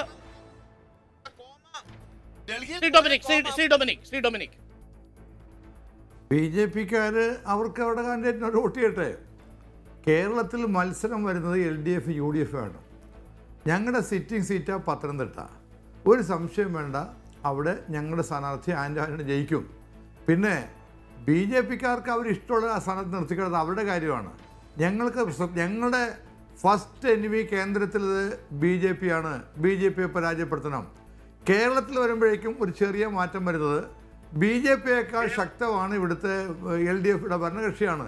അതുകൊണ്ട് തന്നെ ഞങ്ങൾ കേന്ദ്രത്തിൽ മോഡിയെ ഒഴിവാക്കുന്നതോടൊപ്പം തന്നെ കേരളത്തിൽ ഇന്നത്തെ ജനവിരുദ്ധ നയങ്ങൾ തുടരുന്ന കർഷകർക്ക് കടാശ്വാസം പോലും കൊടുക്കാൻ കഴിയാത്ത ഓഖി കഴിഞ്ഞു, പ്രളയം കഴിഞ്ഞു, അതിലൊക്കെ പരാജയപ്പെട്ട സംസ്ഥാന സർക്കാരിനെതിരായിട്ട് കൂടെ വോട്ട് ചെയ്യണം ഞങ്ങൾ ആവശ്യപ്പെടുന്നു. അതുകൊണ്ട് തന്നെ UDF-ന് വ്യക്തമായ കാഴ്ചപ്പാടുണ്ട്. ഞങ്ങൾക്ക് ഈ രണ്ട് കൂട്ടരെയും തോൽപ്പിച്ച് ഞങ്ങൾ കേന്ദ്രത്തിലേക്ക് പോകും. കേന്ദ്രത്തിലൊരു മതേതര ജനാധിപത്യ മുന്നണി ഉണ്ടാക്കാൻ കോൺഗ്രസിന് നേതൃത്വം കൊടുക്കാൻ കഴിയൂ. ചിലപ്പോൾ അവിടെ ആരെങ്കിലും LDF ജയിച്ചു വന്നാൽ അവർക്ക് ഞങ്ങൾ പിന്താങ്ങേണ്ടി വരും എന്നുള്ളത് യാഥാർത്ഥ്യമാണ്. ശ്രീ KT കുഞ്ഞിക്കണ്ണൻ, മറീന ബീച്ചിൽ രാഹുൽ ഗാന്ധിക്ക് വേണ്ടി കൈ ഉയർത്തി പിടിച്ചവരുടെ കൂട്ടത്തിൽ കോൺഗ്രസ് പാർട്ടിക്കൊപ്പം DMK-ക്കൊപ്പം ഉണ്ടായിരുന്നല്ലോ CPIM. കേരളത്തിന്റെ അതിർത്തി വിടുന്ന സമയത്ത് അത്തരം ബന്ധങ്ങൾ സ്വാഭാവികവുമാണ്. ഡൽഹിയിലേക്ക് പോകുന്ന സമയത്ത് ആരെ പിന്തുണയ്ക്കുമെന്ന BJP-യുടെ നിരന്തരമായ ചോദ്യമാണ് കേൾക്കുന്നത് എല്ലാ മണ്ഡലങ്ങളിൽ നിന്നും. പത്തനംതിട്ടയിൽ നിന്ന് ഇപ്പോൾ നിയോജക മണ്ഡല സെക്രട്ടറി ചോദിച്ച ചോദ്യവും അത് തന്നെയാണ്. അങ്ങനെ വരുന്ന ഘട്ടങ്ങളിൽ നിലപാട് മോദി വിരുദ്ധമായ നിലപാടെടുക്കുമെങ്കിൽ നിങ്ങൾക്ക് ഒരുമിച്ച് ഇവിടെ മത്സരിച്ചാൽ എന്നാണ് ചോദ്യം. അല്ല, മോഡി വിരുദ്ധമായ നിലപാടെടുത്തുകൊണ്ടാണ് ഞങ്ങൾ മത്സരിക്കുന്നത്. മോഡിയെ എന്ന് പറയുന്നത് കോർപ്പറേറ്റ് മൂലധനത്തിൻ്റെയും ഹിന്ദുത്വത്തിൻ്റെയും ഒരു സംയോജനമാണ്. ഇന്ത്യൻ ഫാസത്തിൻ്റെ ഒരു അടിസ്ഥാനം എന്ന് പറയുന്നത് കോർപ്പറേറ്റ് മൂലധനവും ഹിന്ദുത്വ വർഗീയതയാണ്. ഈ ഹിന്ദുത്വ വർഗീയതയുടെ രാഷ്ട്രീയത്തെ ദേശീയധികാരത്ത് പുറന്തള്ളാൻ, ഒരു മതനിരപേക്ഷ ഗവൺമെൻറ് ഉണ്ടാക്കാൻ, കോൺഗ്രസ് ഉൾപ്പെടെയുള്ള പാർട്ടികൾ ഉൾക്കൊള്ളുന്നൊരു ഗവൺമെൻറ് ഉണ്ടാക്കാൻ ഇടതുപക്ഷം പിന്തുണ കൊടുക്കും. അക്കാര്യത്തിൽ യാതൊരു സംശയമില്ല. അത് ജനങ്ങളോട് തുറന്നു പറഞ്ഞുകൊണ്ടാണ് ഞങ്ങൾ മത്സരിക്കുന്നത്. എന്നാൽ അത്തരം ഒരു മതനിരപേക്ഷ ഗവൺമെൻറ് ഉണ്ടാകണമെങ്കിൽ മൃദു ഹിന്ദുത്വ നിലപാടുള്ള കോൺഗ്രസ്സുകാർ ജയിച്ചു പോയിട്ട് കാര്യമില്ല. ഇടതുപക്ഷത്തിന് മുൻകൈയുള്ള പ്രദേശങ്ങൾ ഇടതുപക്ഷം തന്നെ ജയിച്ചു പോകണം. മധ്യപ്രദേശിൽ നമ്മൾ കണ്ടല്ലോ, അസം ഖാൻ, ഷമീം ഖാൻ, നദീം ഖാൻ, 5 ചെറുപ്പക്കാരുടെ പേരിൽ. ഒരു ചോദ്യം ചോദിക്കാനുണ്ട്. മുമ്പേ അങ്ങ് പറഞ്ഞായിരുന്നു കാര്യം BJP സർക്കാരിന്റെ ജനദ്രോഹ നയത്തിനെതിരെ ഇപ്പോൾ വരുന്ന ഇലക്ഷന് BJP തോൽക്കുമെന്നാണ് അദ്ദേഹം മുമ്പേ പറഞ്ഞത്. അപ്പം എനിക്ക് ചോദിക്കാനുള്ളതെന്ന് പറഞ്ഞു കഴിഞ്ഞാൽ കാര്യം ഈ 2 വർഷം മുമ്പ് ത്രിപുര എന്ന് പറഞ്ഞൊരു സംസ്ഥാനം BJP പിടിക്കുകയുണ്ട്. അതായത് 25 വർഷം CPM-ന്റെ കോട്ടയായ CPM-ൽ നിന്ന് പിടിച്ചടക്കിയ ഒരു സംസ്ഥാനമാണ് ത്രിപുര. മാണിക് സർക്കാർ പോയി. അദ്ദേഹം ഭയങ്കര ആദർശിച്ച, ഞാൻ അദ്ദേഹത്തെ ബഹുമാനിക്കുന്ന ഒരു വ്യക്തിയാണ്. അദ്ദേഹത്തിൽ നിന്നാണ് BJP എന്ന് പറഞ്ഞ ഒരു പ്രസ്ഥാനം ആ ഭരണം അവിടെ നിന്ന് പിടിച്ചെടുത്തത്. അപ്പൊ അതിൽ നിന്ന് നോട്ട് വിരോധത്തിന് ശേഷമാണ് ഇതുപോലുള്ള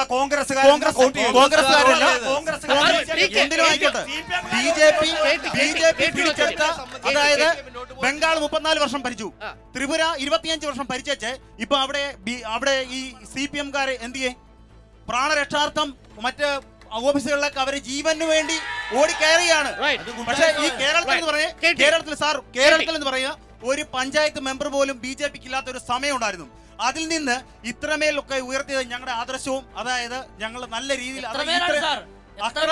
15% വോട്ട് 20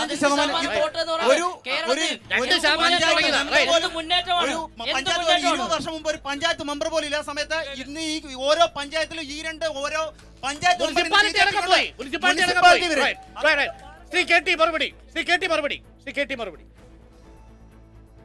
അല്ല, എൻ്റെ BJP-യുടെ സുഹൃത്താണെന്ന് സംസാരിക്കുന്നു. മറ്റ് BJP-ക്കാരിൽ നിന്ന് വ്യത്യസ്തമായിട്ട് മണിക് സർക്കാരിനോട് അദ്ദേഹത്തിനുള്ള ബഹുമാനത്തിന് ഞാൻ നന്ദി പറയുകയാണ്. മണിക് സർക്കാരിൻ്റെ ഗവൺമെൻറ്റിനെ അട്ടിമറിക്കാൻ കഴിഞ്ഞ എന്തുകൊണ്ടാണ്? ഇതേപോലെ തന്നെയുള്ള പർച്ചേസിംഗ് ആണ് നിങ്ങൾ നടത്തിയത്. അവിടുത്തെ PCC കോൺഗ്രസ് പാർട്ടിയുടെ സംസ്ഥാന നേതൃത്വത്തെ ഒന്നിച്ച് നിങ്ങൾ പർച്ചേസ് ചെയ്തു. കോൺഗ്രസ് ഒന്നിച്ച് BJPയിലേക്ക് വന്നപ്പോഴാണ് നിങ്ങൾക്ക് അവിടെ ജയിക്കാൻ കഴിഞ്ഞത്. ജനാധിപത്യപരമായ ഒരു ധാർമ്മിക രാഷ്ട്രീയ പ്രക്രിയയുടെയല്ല നിങ്ങൾ അവിടെ അധികാരത്തിൽ വന്നത്. പക്ഷേ ഇപ്പോൾ ലോക്സഭയിലേക്ക് തെരഞ്ഞെടുപ്പ് നടക്കുകയാണല്ലോ. കഴിഞ്ഞ അസംബ്ലി തെരഞ്ഞെടുപ്പിൽ നിങ്ങൾ ജയിച്ചു എന്ന് പറയുമ്പോൾ ഇടതുപക്ഷത്തിൻ്റെ വോട്ടിംഗ് ശതമാനത്തിൽ, വോട്ട് ഷെയറിൽ വലിയ മാറ്റമൊന്നും വന്നിട്ടില്ല എന്നുള്ളത് ആ സുഹൃത്തിന് അറിയണം. അപ്പോൾ നിങ്ങളെന്താണ് കോർപ്പറേറ്റ് പണം ഉപയോഗിച്ച്, വർഗീയ അജണ്ട ഉപയോഗിച്ച് നിങ്ങൾ ഒരു ഇടതുപക്ഷ ഗവൺമെൻറ്റിനെ അവിടെ അട്ടിമറിച്ചു. ആ അട്ടിമറിച്ചത് നിങ്ങൾക്കൊരു വിജയമായിട്ട് കൊണ്ടാടാം. പക്ഷേ വരാൻ പോകുന്ന ദിവസങ്ങളിൽ ഇന്ത്യയിലെ ജനങ്ങൾ ഇതെല്ലാം തിരിച്ചറിയുകയാണ്. നിങ്ങൾ നിങ്ങളുടെ ദേശീയ അധികാരം ഉപയോഗിച്ച് വലിയ പർച്ചേസിംഗ് ആണ് രാജ്യവ്യാപകമായി നടക്കുന്നത്.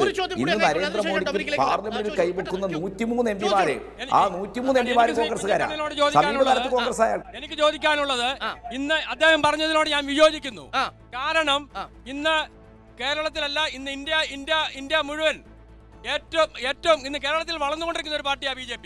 കഴിഞ്ഞ 3-4 തെരഞ്ഞെടുപ്പ് പരിശോധിച്ചാൽ നമുക്ക് മനസ്സിലാകും 15% വോട്ടിൽ കൂടുതൽ കഴിഞ്ഞ പ്രാവശ്യം കേരളത്തിൽ BJP കിട്ടി. മധ്യപ്രദേശ്, ഛത്തീസ്ഗഡ്, രാജസ്ഥാൻ പറയട്ടെ 16 സംസ്ഥാനങ്ങളിൽ ഇന്ന് BJP അധികാരത്തിലുണ്ട്. മധ്യപ്രദേശത്ത് പറ്റി സൂചിപ്പിച്ചു.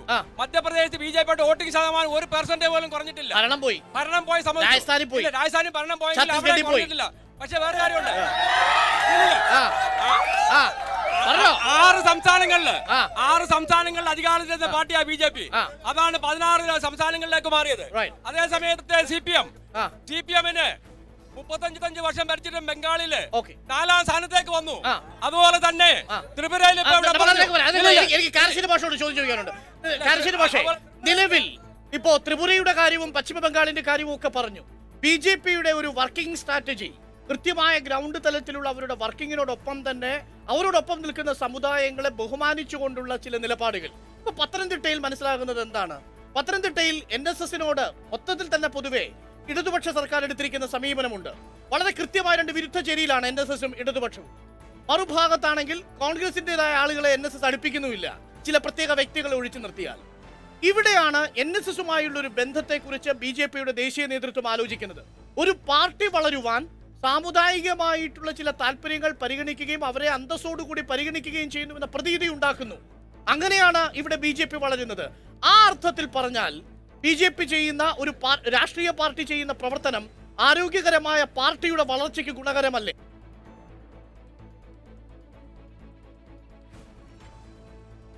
BJP കേരളത്തിൽ വേരുപിടിക്കാതെ പോയതിനുള്ള പല കാരണങ്ങളിൽ ഒന്ന് തീർച്ചയായിട്ടും നേരത്തെ ഇടതുപക്ഷത്തിൻ്റെയും സോഷ്യലിസത്തിൻ്റെയും നവോത്ഥാനത്തിൻ്റെയും ഒക്കെ പശ്ചാത്തലമുണ്ട്.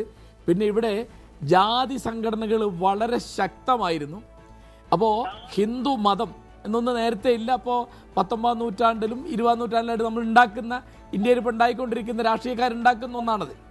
അപ്പോൾ ഈ നായർ, ഈഴവ തുടങ്ങിയുള്ള വിഭജനം എങ്ങനെയാണ് അവസാനിപ്പിക്കാൻ സാധിക്കുക എന്നുള്ള പരീക്ഷണമാണ് കേരളത്തിൽ BJP നടത്തിക്കൊണ്ടിരിക്കുന്നത്.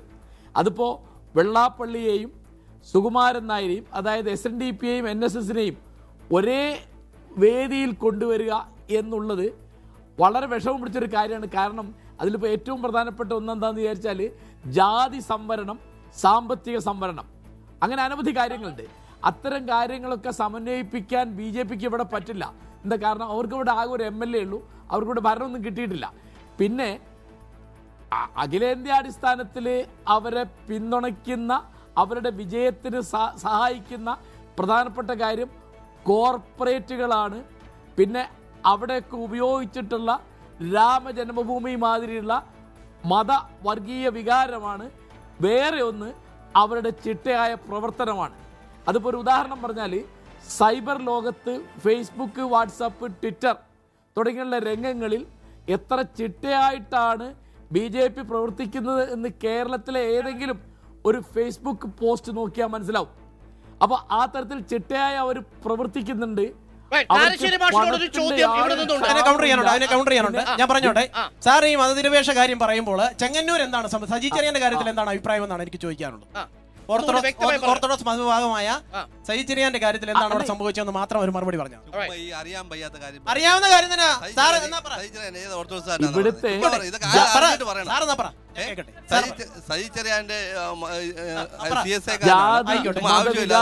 ഉപയോഗിക്കുന്നത് BJP മാത്രമാണ് എന്ന് ഞാൻ ഒരിക്കലും പറഞ്ഞിട്ടില്ല.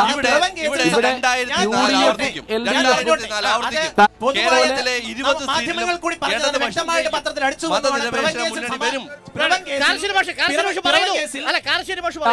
എന്ന് ഞാൻ ഒരിക്കലും പറഞ്ഞിട്ടില്ല. ഇവിടെ ഞാൻ നേരത്തെ പറഞ്ഞ എന്താണ്, വിമോചന സമരത്തിന്റെ കാലം തൊട്ട് ഇവിടെ ജാതി സമുദായങ്ങളുടെയും മതമേലധ്യക്ഷന്മാരുടെയും വോട്ട് ബാങ്കുകളെ പ്രമാണമാക്കിയാണ് ഇവിടുത്തെ പ്രവർത്തനം നടക്കുന്നത്. ഞാനൊരു പഴയൊരു ഓർമ്മയുള്ളൊരു കാര്യം പറഞ്ഞാൽ, മന്നം പട്ടം ശങ്കർ ചാക്കോ ബാഫക്കി തങ്ങൾ സിന്ദാബാദ് എന്നാണ് ഞാൻ കുട്ടിക്കാലത്ത് കേട്ടൊരു മുദ്രാവാക്യം. എല്ലാ സമുദായങ്ങളെയും ഒരുമിച്ച് നിർത്തി സാമുദായികമായി വോട്ട് ബാങ്കുകൾ രൂപീകരിച്ചിട്ടാണ് വിമോചന സമരം നടത്തി ജനാധിപത്യ രീതിയിൽ തിരഞ്ഞെടുക്കപ്പെട്ട ഒരു ഗവൺമെന്റിനെ അട്ടിമറിച്ചത്. പിന്നെ അത്തരം കെട്ട പാഠങ്ങൾ പഠിച്ചുകൊണ്ടാണ് 10 കൊല്ലം കഴിഞ്ഞ് 57 മിനിസ്റ്റർ കഴിഞ്ഞ് 10 കൊല്ലം കഴിഞ്ഞ് 67 EMSന്റെ രണ്ടാമത് സഭ വരുന്നത്. അപ്പോൾ ജാതി മതവികാരങ്ങൾ ഉപയോഗിക്കുന്നതിൽ ഇവിടുത്തെ പാർട്ടികൾ എല്ലാവരും ഒരുപോലെ കുറ്റവാളികളാണ്. ഇവിടുത്തെ മതേതരത്വത്തെയും ജനാധിപത്യത്തെയും ദുർബലപ്പെടുത്തുന്നതിൽ എല്ലാ പാർട്ടികൾക്കും ഉത്തരവാദിത്തമുണ്ട്. ഇന്ന് BJP അഖിലേന്ത്യാടിസ്ഥാനത്തിൽ ഒരു മേൽക്കൈ നേടിയെങ്കിൽ അവർ ഗുജറാത്ത് കലാപം പോലെ പള്ളി പൊളിക്കൽ പോലെയുള്ള അനവധി കാര്യങ്ങൾ ഭീകരമായിട്ട് ചെയ്യുന്നതിന്റെ ചർച്ചയിൽ നിന്ന് പിരിയും. ഒരൊറ്റ കാര്യം കൂടി എനിക്ക് മാഷിന്റെ അടുത്ത് നിന്ന് അറിയണം, കാരശ്ശേരി മാഷെ.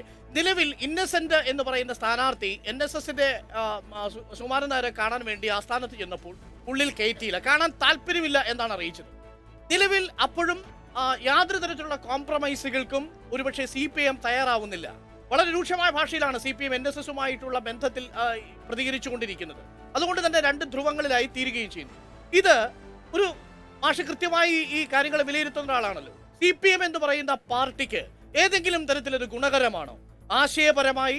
എന്നാൽ മറുഭാഗത്ത് നമ്മൾ ആലോചിക്കണം, വീണ ജോർജിനെ പോലെയുള്ള കാൻഡിഡേറ്റുകൾ പത്തനംതിട്ടയിൽ വരികയും ചെയ്യുന്നുണ്ട്. ഇത് എങ്ങനെയാണ് മാഷ് ഇതിനെ വ്യാഖ്യാനിക്കുക? NSSുമായിട്ടുള്ള അകലത്തിന്റെ കാര്യത്തിൽ CPM ഇപ്പോൾ പരിഭ്രാന്തിയില്ല, അത് ആശയപരമായ അവരുടെ ദൃഢതയാണോ സൂചിപ്പിക്കുന്നത്? ആശയപരമായ ദൃഢതയാണെങ്കിൽ ഇടതുപക്ഷത്തിന്റെ CPMന്റെ അടയാളത്തിൽ അവരുടെ ചിഹ്നത്തിൽ മത്സരിക്കുന്നു എന്ന് പറയുന്ന ഇന്നസെന്റ് അവിടെ കാണാൻ പോകേണ്ട കാര്യമല്ലല്ലോ. ഞാനൊരു പഴയ കഥ പറയാം. തോപ്പിൽ ഭാസി മത്സരിക്കുമ്പോൾ അദ്ദേഹത്തിൻ്റെ സുഹൃത്തുക്കൾ ആരോ പറഞ്ഞു, ഇവിടെ കുറച്ചധികം നായന്മാരുടെ വോട്ടുണ്ട്, അതുകൊണ്ട് ഭാസി ഒന്ന് മന്നത്തിനെ കാണുന്നത് നല്ലതാണ്. തോപ്പിൽ ഭാസി പറഞ്ഞു, എനിക്കൊരു നായരുടെയും വോട്ട് വേണ്ട. ഈ വിവരം അറിഞ്ഞ മന്നം പറഞ്ഞു, അവനൊരു തന്തയ്ക്ക് പറഞ്ഞ നായരാ, നമ്മൾ അവന് വോട്ട് ചെയ്യുന്നു. അവർ വോട്ട് ചെയ്തു. അപ്പം ഈ തരത്തിൽ പറയുന്ന ഇടതുപക്ഷക്കാരുണ്ടായിരുന്ന ഒരു രാജ്യമാണ് കേരളം. അപ്പോൾ ഇന്നസെന്റ് സുകുമാരൻ നായരെ കാണാൻ പോയില്ല എങ്കിൽ അതിനൊരു അന്തസ്സുണ്ടായനെ. ചെന്നിട്ട് അദ്ദേഹം കാണാൻ വിസമ്മതിച്ചു. എന്താ വെച്ചാൽ അദ്ദേഹം സമദൂര സിദ്ധാന്തം എന്ന് പറഞ്ഞുകൊണ്ടിരുന്ന ഒരാളാണ്. അദ്ദേഹം മാറി മാറി വോട്ട് ചെയ്തുകൊണ്ടിരുന്ന ഒരു വിഭാഗമാണ് NSS. ഇപ്പോൾ എൻ്റെ ധാരണ അവരുടെ പ്രധാനപ്പെട്ട താല്പര്യം BJPയെ വിജയിപ്പിക്കുക, BJPയുടെ വോട്ട് ബാങ്ക് വോട്ട് ഷെയർ വർദ്ധിപ്പിക്കുക എന്നതാണെന്ന് ഞാൻ വിചാരിക്കുന്നു. അതുകൊണ്ട് ഇടതുപക്ഷത്തിന് പറയാം, ഞങ്ങള് ഡൊമിനിക്കിലേക്ക് വന്നതിന് ശേഷം ഞാൻ നിങ്ങളിലേക്ക് വരാം. ശ്രീ KT, നിലവിൽ ശ്രീ MN കാരശ്ശേരി മാഷ് പറഞ്ഞതിനുള്ളൊരു മറുപടി, ഇന്നസെന്റ് എന്തിനാണ് NSSൽ കാര്യാലയത്തിലേക്ക് പോയത്?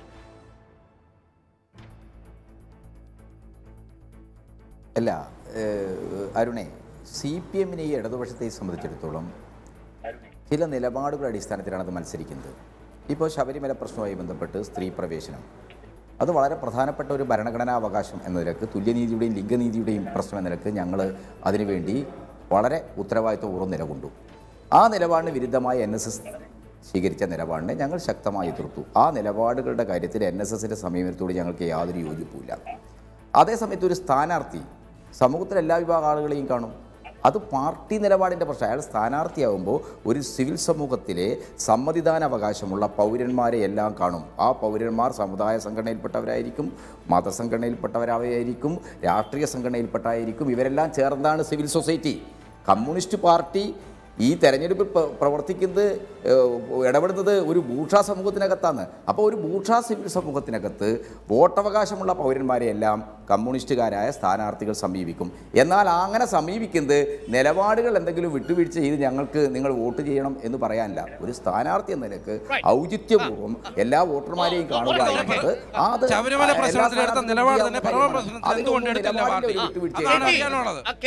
ഈ ഭരിക്കുന്ന പാർട്ടി എന്തുകൊണ്ട് ചെയ്തില്ല?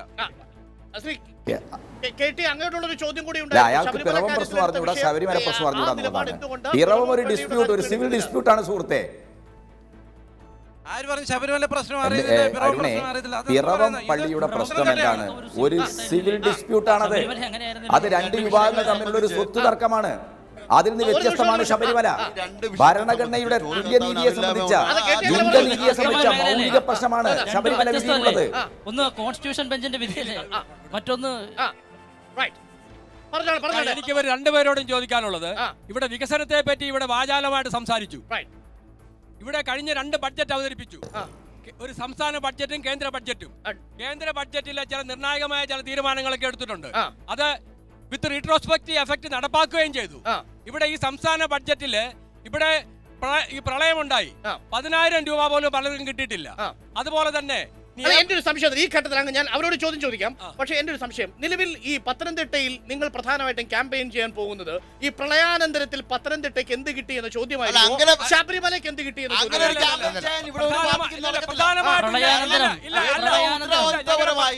ഈ പ്രളയത്തെ നേരിട്ടത് ഇവിടെ ഇടതുപക്ഷ ഗവൺമെന്റ് മാത്രമേ ഉള്ളൂ.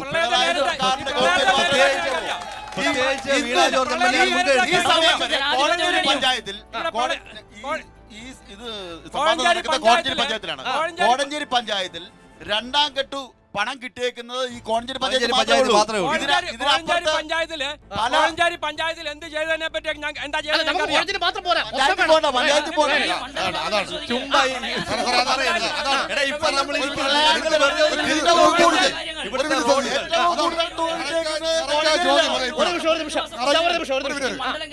ചോദ്യം വന്നപ്പോൾ വികസനം 97% ഫണ്ട് ചെലവാക്കി എന്ന് ആന്റണിയുടെ കണക്ക് വെച്ച് ഞാൻ പറയാം. ഒന്ന്, സുഷമാ സ്വരാജ് ഏറ്റവും നല്ല MP, ഏറ്റവും കൂടുതൽ ചോദിച്ച് ഏറ്റവും കൂടുതൽ ഉത്തരം വാങ്ങിയ MP എന്ന നിലയിൽ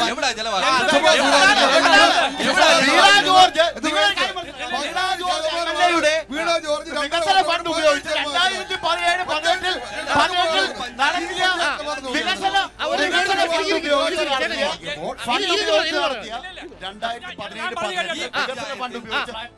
നിങ്ങൾക്ക് കാണാം. ഇത് കണ്ടോ വീണ ജോർജ്.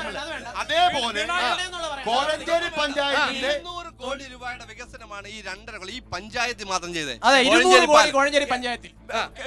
ഇത് 200 കോടി അതായത്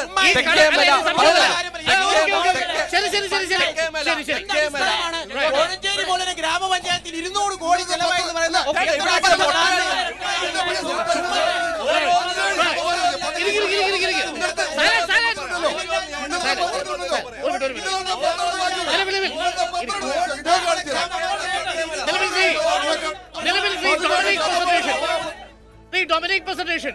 നിലവിൽ വികസന പ്രശ്നങ്ങൾ കൂടി പത്തനംതിട്ടയിലേക്ക് ചർച്ചയ്ക്ക് വരുമ്പോൾ യഥാർത്ഥത്തിലുള്ളൊരു പ്രശ്നം വീണ ജോർജിന്റെയും ആന്റണിയുടെയും മണ്ഡലത്തിലെ വികസന പ്രവർത്തനങ്ങൾ ചർച്ച ചെയ്യപ്പെടും. ആറന്മുളയിൽ എങ്ങനെയാണ് വീണ ജോർജ് എന്ന MLA തന്റെ 2.5 വർഷക്കാലത്തെ MLA എന്ന നിലയിലുള്ള വികസന പ്രവർത്തനങ്ങളുമായി മുന്നോട്ട് പോയ പ്രവർത്തനം വിലയിരുത്തപ്പെടും. മറുഭാഗത്ത് ആന്റണിയുടെ വികസന പ്രവർത്തനങ്ങളും വിലയിരുത്തപ്പെടും. അത് രണ്ടും തുലനം ചെയ്യപ്പെടും. പക്ഷേ എന്റെ ഒരു സംശയം, BJP അപ്പോഴും ഉയർത്തിക്കാട്ടാൻ ശ്രമിക്കുന്നത്, RSSന്റെ സമന്വയ ബൈഠക്കിൽ പറഞ്ഞിരിക്കുന്നത് ശബരിമലയായിരിക്കുമെന്നാണ്. ശബരിമല വിഷയത്തെ പത്തനംതിട്ട പോലൊരു മണ്ഡലത്തിൽ എങ്ങനെയായിരിക്കും കോൺഗ്രസ് കൈകാര്യം ചെയ്യുക? BJP ഒരുക്കുന്ന ശബരിമല എന്ന ട്രാപ്പിലേക്ക് കോൺഗ്രസ് പോയി ചെന്ന് കയറുമോ, അതല്ല വികസനത്തിന്റെ പേരിലായിരിക്കുമോ പത്തനംതിട്ടയിൽ കോൺഗ്രസിന്റെയും പൊതുവെ കേരളത്തിലെയും കോൺഗ്രസിന്റെ പ്രചരണം? ഞങ്ങൾക്ക് വ്യക്തമായ കാഴ്ചപ്പാടുണ്ട്. ഞങ്ങൾ ദ്വിമുഖ മത്സരത്തിലാണ് കേരളത്തിലുള്ളത്. ഞങ്ങളുടെ ഫസ്റ്റ് പ്രിയോറിറ്റി മോഡി ഗവൺമെൻറ്റിനെ താഴെ ഇറക്കുക എന്നുള്ളത് തന്നെയാണ്. എന്തുകൊണ്ടാണ് ഇന്ത്യയുടെ സമസ്ത മേഖലയും തകർത്തൊരു ഗവൺമെൻറ്റാണ്. നോട്ട് നിരോധനം, അതിനുശേഷം വന്നിട്ടുള്ള GSTയുടെ കാര്യം, അഴിമതിയുടെ കാര്യം, ഇപ്പോൾ ഇന്നും വലിയ അഴിമതിക്കാരെയൊക്കെ പുറത്തു വന്നിരിക്കുക, റാഫേൽ ഇടപാട്. അതുപോലെ തന്നെ ഇന്ത്യയിലെ എല്ലാ കോൺസ്റ്റിറ്റ്യൂഷണൽ ഭരണഘടനാ സ്ഥാപനങ്ങളും തകർത്ത ഗവൺമെൻറ്റാണ്. കഴിഞ്ഞ ഇന്ത്യയുടെ ചരിത്രത്തിൽ 4 സുപ്രീം കോടതി ജഡ്ജിമാരെന്ന് പരസ്യമായി പ്രസ്താവന ഇറക്കി, ഞങ്ങൾക്ക് വർക്ക് ചെയ്യാൻ കഴിയുന്നില്ല. അങ്ങനെ എല്ലാ രംഗത്തും അവർ ജനങ്ങളെ തമ്മിൽ അകറ്റുന്ന, മതത്തിൻ്റെ പേര് ജാതിയുടെ പേരിലൊക്കെ അകറ്റുന്ന ഒരു ഗവൺമെൻറ്റാണ് മോഡി ഗവൺമെൻറ്. കാർഷിക രംഗത്ത് തകർച്ച ഇപ്പോഴും മാറിയിട്ടില്ല. അപ്പോൾ അതുകൊണ്ട് തന്നെ ഞങ്ങളുടെ ഫസ്റ്റ് പ്രിയോറിറ്റി, ഞങ്ങളുടെ ക്യാമ്പയിൻ മോഡിയെ താഴെ ഇറക്കുക എന്നുള്ളത് തന്നെയാണ്. രണ്ടാമത്തെ ഇഷ്യൂ സംസ്ഥാന ഗവൺമെൻറ് ഫെയിലിയേഴ്സാണ്. പത്തനംതിട്ട ജില്ലയിൽ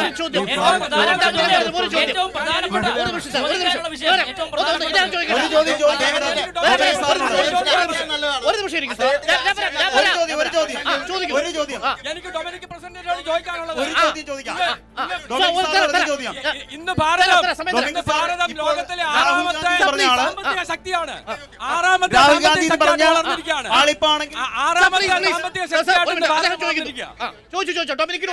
എനിക്ക് ഡൊമസ്റ്റിക് പ്രസിഡന്റിനോട് ചോദിക്കാനുള്ളത്, ഇന്ന് ഭാരതം ആറാമത്തെ സാമ്പത്തിക ശക്തിയായിട്ട് ചൈനയെ പോലും പിന്തള്ളിക്കൊണ്ട് മുന്നിൽ വന്നിരിക്കുകയാണ്.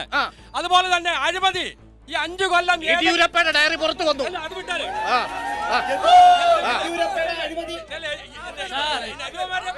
ഒന്നുമല്ല, അത് വെറും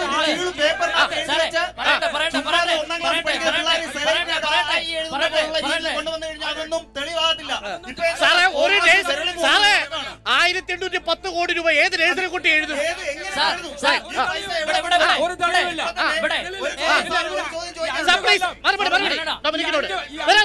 ഈ 5 കൊല്ലം ഏതെങ്കിലും ഒരു അഴിമതി ചൂണ്ടിക്കാണിക്കാൻ പറ്റുമോ?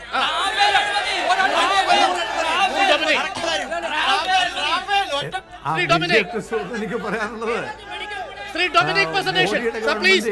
ഡൊമിനിക് പ്രസന്റേഷൻ മറുപടി. Shri Dominic presentation. ആറാമത്തെ ശക്തി എന്ന് പറഞ്ഞല്ലോ. പുതിയ കണക്കുകളൊക്കെ വന്നിട്ടുണ്ട്.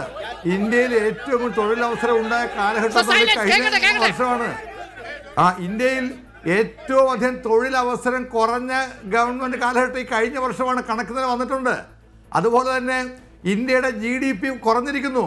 അപ്പോൾ അതുകൊണ്ട് മോഡിക്കൊന്നും അവകാശപ്പെടാനില്ലെന്ന് മാത്രമല്ല, ഇന്ത്യ സാമ്പത്തികമായി പുറകോട്ട് പോയ കാലഘട്ടമാണത്, ഒരു സംശയക്കാര്യത്തിൽ വേണ്ട.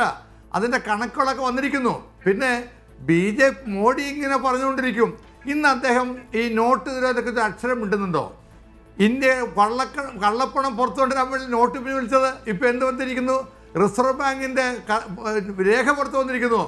അവർ പോലും അറിയാതെ നോട്ട് പിൻവലിച്ചതെന്നാണ്. അപ്പോൾ അതുകൊണ്ട് ഇതൊക്കെ ജനങ്ങൾ മനസ്സിലാക്കുന്നത്. അതുകൊണ്ട് BJPയുടെ ഈ ഫോൾസായ പൊള്ളിയ അവകാശവാദത്തിൻ്റെ അർത്ഥവുമില്ല. പത്തനംതിട്ട അടക്കം ഞങ്ങൾ വിജയിക്കും. പിന്നെ ഇടതുപക്ഷത്തിൽ എനിക്ക് പറയാനുള്ളത്, നിങ്ങളുടെ ഉദ്ദേശം എന്താ? കോൺഗ്രസ് തോൽപ്പിക്കണം എന്നാണ്. BJPയുടെ ആഗ്രഹം ഒന്ന് തന്നെയാണ്. അവിടെ നിങ്ങൾ ചിന്തിക്കുക, ഇന്ത്യയിൽ BJPയെ പുറത്താക്കണമെന്നുണ്ടെങ്കിൽ കേരളത്തിൽ കോൺഗ്രസ് ജയിച്ചു വരണം, UDF ജയിച്ചു വരണം.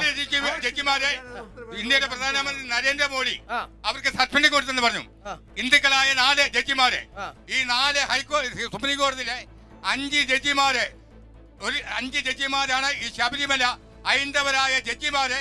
ശബരിമല ചാനൽ പൂട്ടി പോവും. സുപ്രീം കോടതിയാ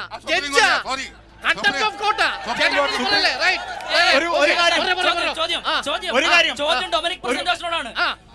കോൺഗ്രസ് ഏറ്റവും പ്രാധാന്യത്തോടുകൂടി ഇന്ത്യയിൽ ഈ തെരഞ്ഞെടുപ്പ് ഘട്ടത്തിൽ ചർച്ച ചെയ്യേണ്ടത്, സാക്ഷി മഹാരാജ് ഉൾപ്പെടെയുള്ള BJPയുടെ നേതാക്കന്മാർ പറയുന്നത്, ഈ തെരഞ്ഞെടുപ്പ് ഒരുപക്ഷെ സ്വതന്ത്ര ഇന്ത്യയുടെ ചരിത്രത്തിലെ അവസാന തെരഞ്ഞെടുപ്പായിരിക്കും. BJPയിലേക്ക് അധികാരം എത്തിയാൽ ഇങ്ങനെ ഇന്ത്യ ഒരു വല്ലാത്ത ഹിന്ദുത്വ ശക്തിയാക്കി മാറ്റാനും ഇന്ത്യൻ ഭരണഘടന ഉൾപ്പെടെ അട്ടിമറിക്കാനും ശ്രമിക്കുമ്പോൾ ഹരീഷ് റാവത്തിനെ പോലെയുള്ള കോൺഗ്രസിന്റെ ദേശീയ വക്താക്കളും ജനറൽ സെക്രട്ടറിമാർ പറയുന്നത്, ഞങ്ങൾ അധികാരത്തിൽ വന്നാൽ രാമക്ഷേത്രം പണിയാൻ കഴിയുന്നത് ഞങ്ങൾക്കായിരിക്കും. ഇന്ത്യയിലെ UDFന്റെ കോൺഗ്രസിന്റെ നേതാവാണ് രാഹുൽ ഗാന്ധി. രാഹുൽ ഗാന്ധി അറിയപ്പെടുന്നത് എങ്ങനെയാ? ശിവഭക്തനായ രാഹുൽ ഗാന്ധി. പ്രിയങ്ക ഗാന്ധി ബോട്ട് യാത്രക്ക് വേണ്ടി പോകുമ്പോൾ അവിടെ പോയി പ്രത്യേക പൂജ നടത്തുന്നു. ഈ കോൺഗ്രസിന് എങ്ങനെ ഇന്ത്യൻ മതനിരപേക്ഷതയെ സംരക്ഷിക്കാൻ കഴിയും? അതിന് ശ്രീ ഡൊമിനിക് പ്രസന്റേഷൻ മറുപടി തരുന്നതിന് മുൻപ് ശ്രീ അഡ്വക്കേറ്റ് അശോക് കുമാറിലൂടെ എനിക്ക് പോകണം. അശോക് കുമാർ, ക്വിക്ക് റെസ്പോൺസ് വേണം. ഇവിടെ നടന്ന ഈ ചർച്ചകളെ താങ്കൾക്കുള്ള മറുപടി. അങ്ങേക്ക് കുറച്ച് സമയം എനിക്ക് തരാൻ കഴിഞ്ഞുള്ളൂ ഇവിടുത്തെ ബഹളം കാരണം. വളരെ പെട്ടെന്നൊരു മറുപടി ശ്രീ അഡ്വക്കേറ്റ് അശോക് കുമാർ. അതിനുശേഷം ഡൊമിനിക്കിലേക്ക് വരാം.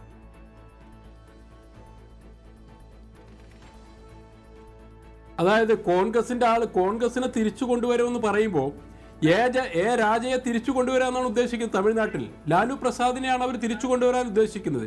നമുക്കറിയാമല്ലോ 2014 ലോകത്തിന്റെ നെറുകയിൽ ഏറ്റവും മോശക്കാരായ അഴിമതിക്കാരുടെ രാജ്യമായിട്ട് തല താഴ്ത്തി നിന്ന ഈ രാജ്യത്തെ കഴിഞ്ഞ 5 വർഷക്കാലം കേന്ദ്രത്തിലെ ഏതെങ്കിലും ഒരു മന്ത്രിയെ, ഏതെങ്കിലും ഒരു ഉദ്യോഗസ്ഥനെ, പ്രമുഖനായിട്ടുള്ള ഉദ്യോഗസ്ഥനെ അഴിമതിയുടെ പേരിൽ പുറത്താക്കാൻ, രാജിവെപ്പിക്കാൻ ഈ രാജ്യത്തെ പ്രതിപക്ഷത്തിന് കഴിഞ്ഞിട്ടുണ്ടോ?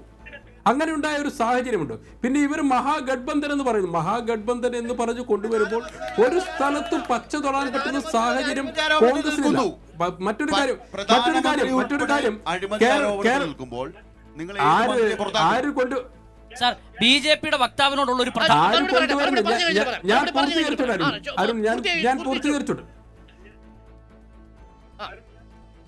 ഞാൻ പൂർത്തീകരിച്ചോട്ടെ. ബിജെപിയെ താറടിച്ച് കാണിക്കാൻ വേണ്ടി എൻ റാമിനെയും ദി ഹിന്ദുവിനെയും കൂട്ടുപിടിച്ചു കൊണ്ടുവന്നിട്ടുള്ള വ്യാജരേഖ, ആ വ്യാജരേഖ ഒരു ദിവസത്തെ ആയുസേ ആയിരുന്നുള്ളൂ. രാജ്യത്ത് നടക്കുന്ന ഈ തെരഞ്ഞെടുപ്പ് മഹാമാങ്കത്തിൽ ഓലപ്പടക്കത്തിന്റെ ശക്തിയുള്ളൂ. ഇന്നിതാ കൊണ്ടുവന്നിരിക്കുന്നു യാതൊരു അടിസ്ഥാനവുമില്ലാത്ത ഒരു ഡയറി എഴുതുന്നത് എങ്ങനെയാണ്? നമ്മൾ കോടതിയിൽ കൊടുക്കുന്ന അഫിഡവിറ്റ് പോലെ മുകളിൽ പേരും കാര്യങ്ങളും എഴുതി അടിയിൽ ഒപ്പിട്ടിട്ട് ഡയറി എഴുതിയെന്ന് പറയുമ്പോൾ അതിന്റെ ഒറിജിനൽ കാണാനില്ല എന്ന് പറയുന്ന കോൺഗ്രസ്. ഈ കോൺഗ്രസിന്റെ വെപ്രാളത്തിൽ ഉണ്ടാക്കുന്ന ഈ ആരോപണങ്ങളൊക്കെ ബാലിശമാണ്. അതിന് പറയാൻ കാര്യം, ഇന്ന് രാവിലെ രാഹുൽ ഗാന്ധി പത്രസമ്മേളനം നടത്തുമെന്ന് പറഞ്ഞു. ഡൽഹിയിൽ കാത്തിരുന്ന ഒരു മാധ്യമ പ്രവർത്തകനും രാഹുൽ ഗാന്ധിയെ കാണാൻ സാധിച്ചില്ല.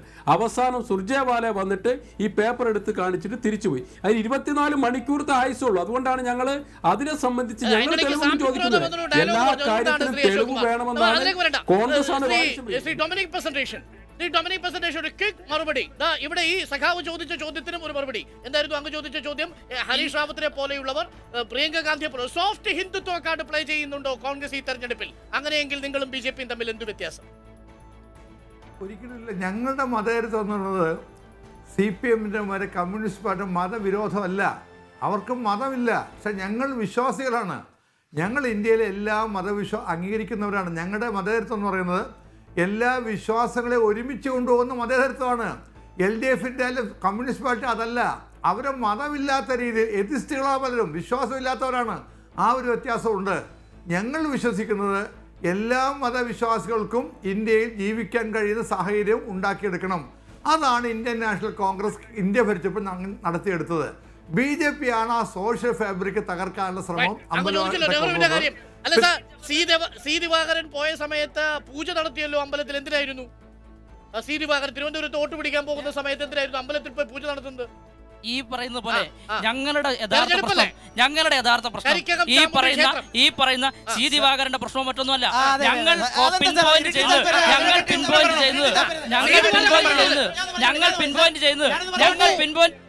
ഒരു ചെറിയ ബ്രേക്കിലേക്ക് വരാം. 60 സെക്കൻഡ് മാത്രം, ഒരു ചെറിയ ഇടവേള. വളരെ പെട്ടെന്ന് തിരിച്ചു വരാം.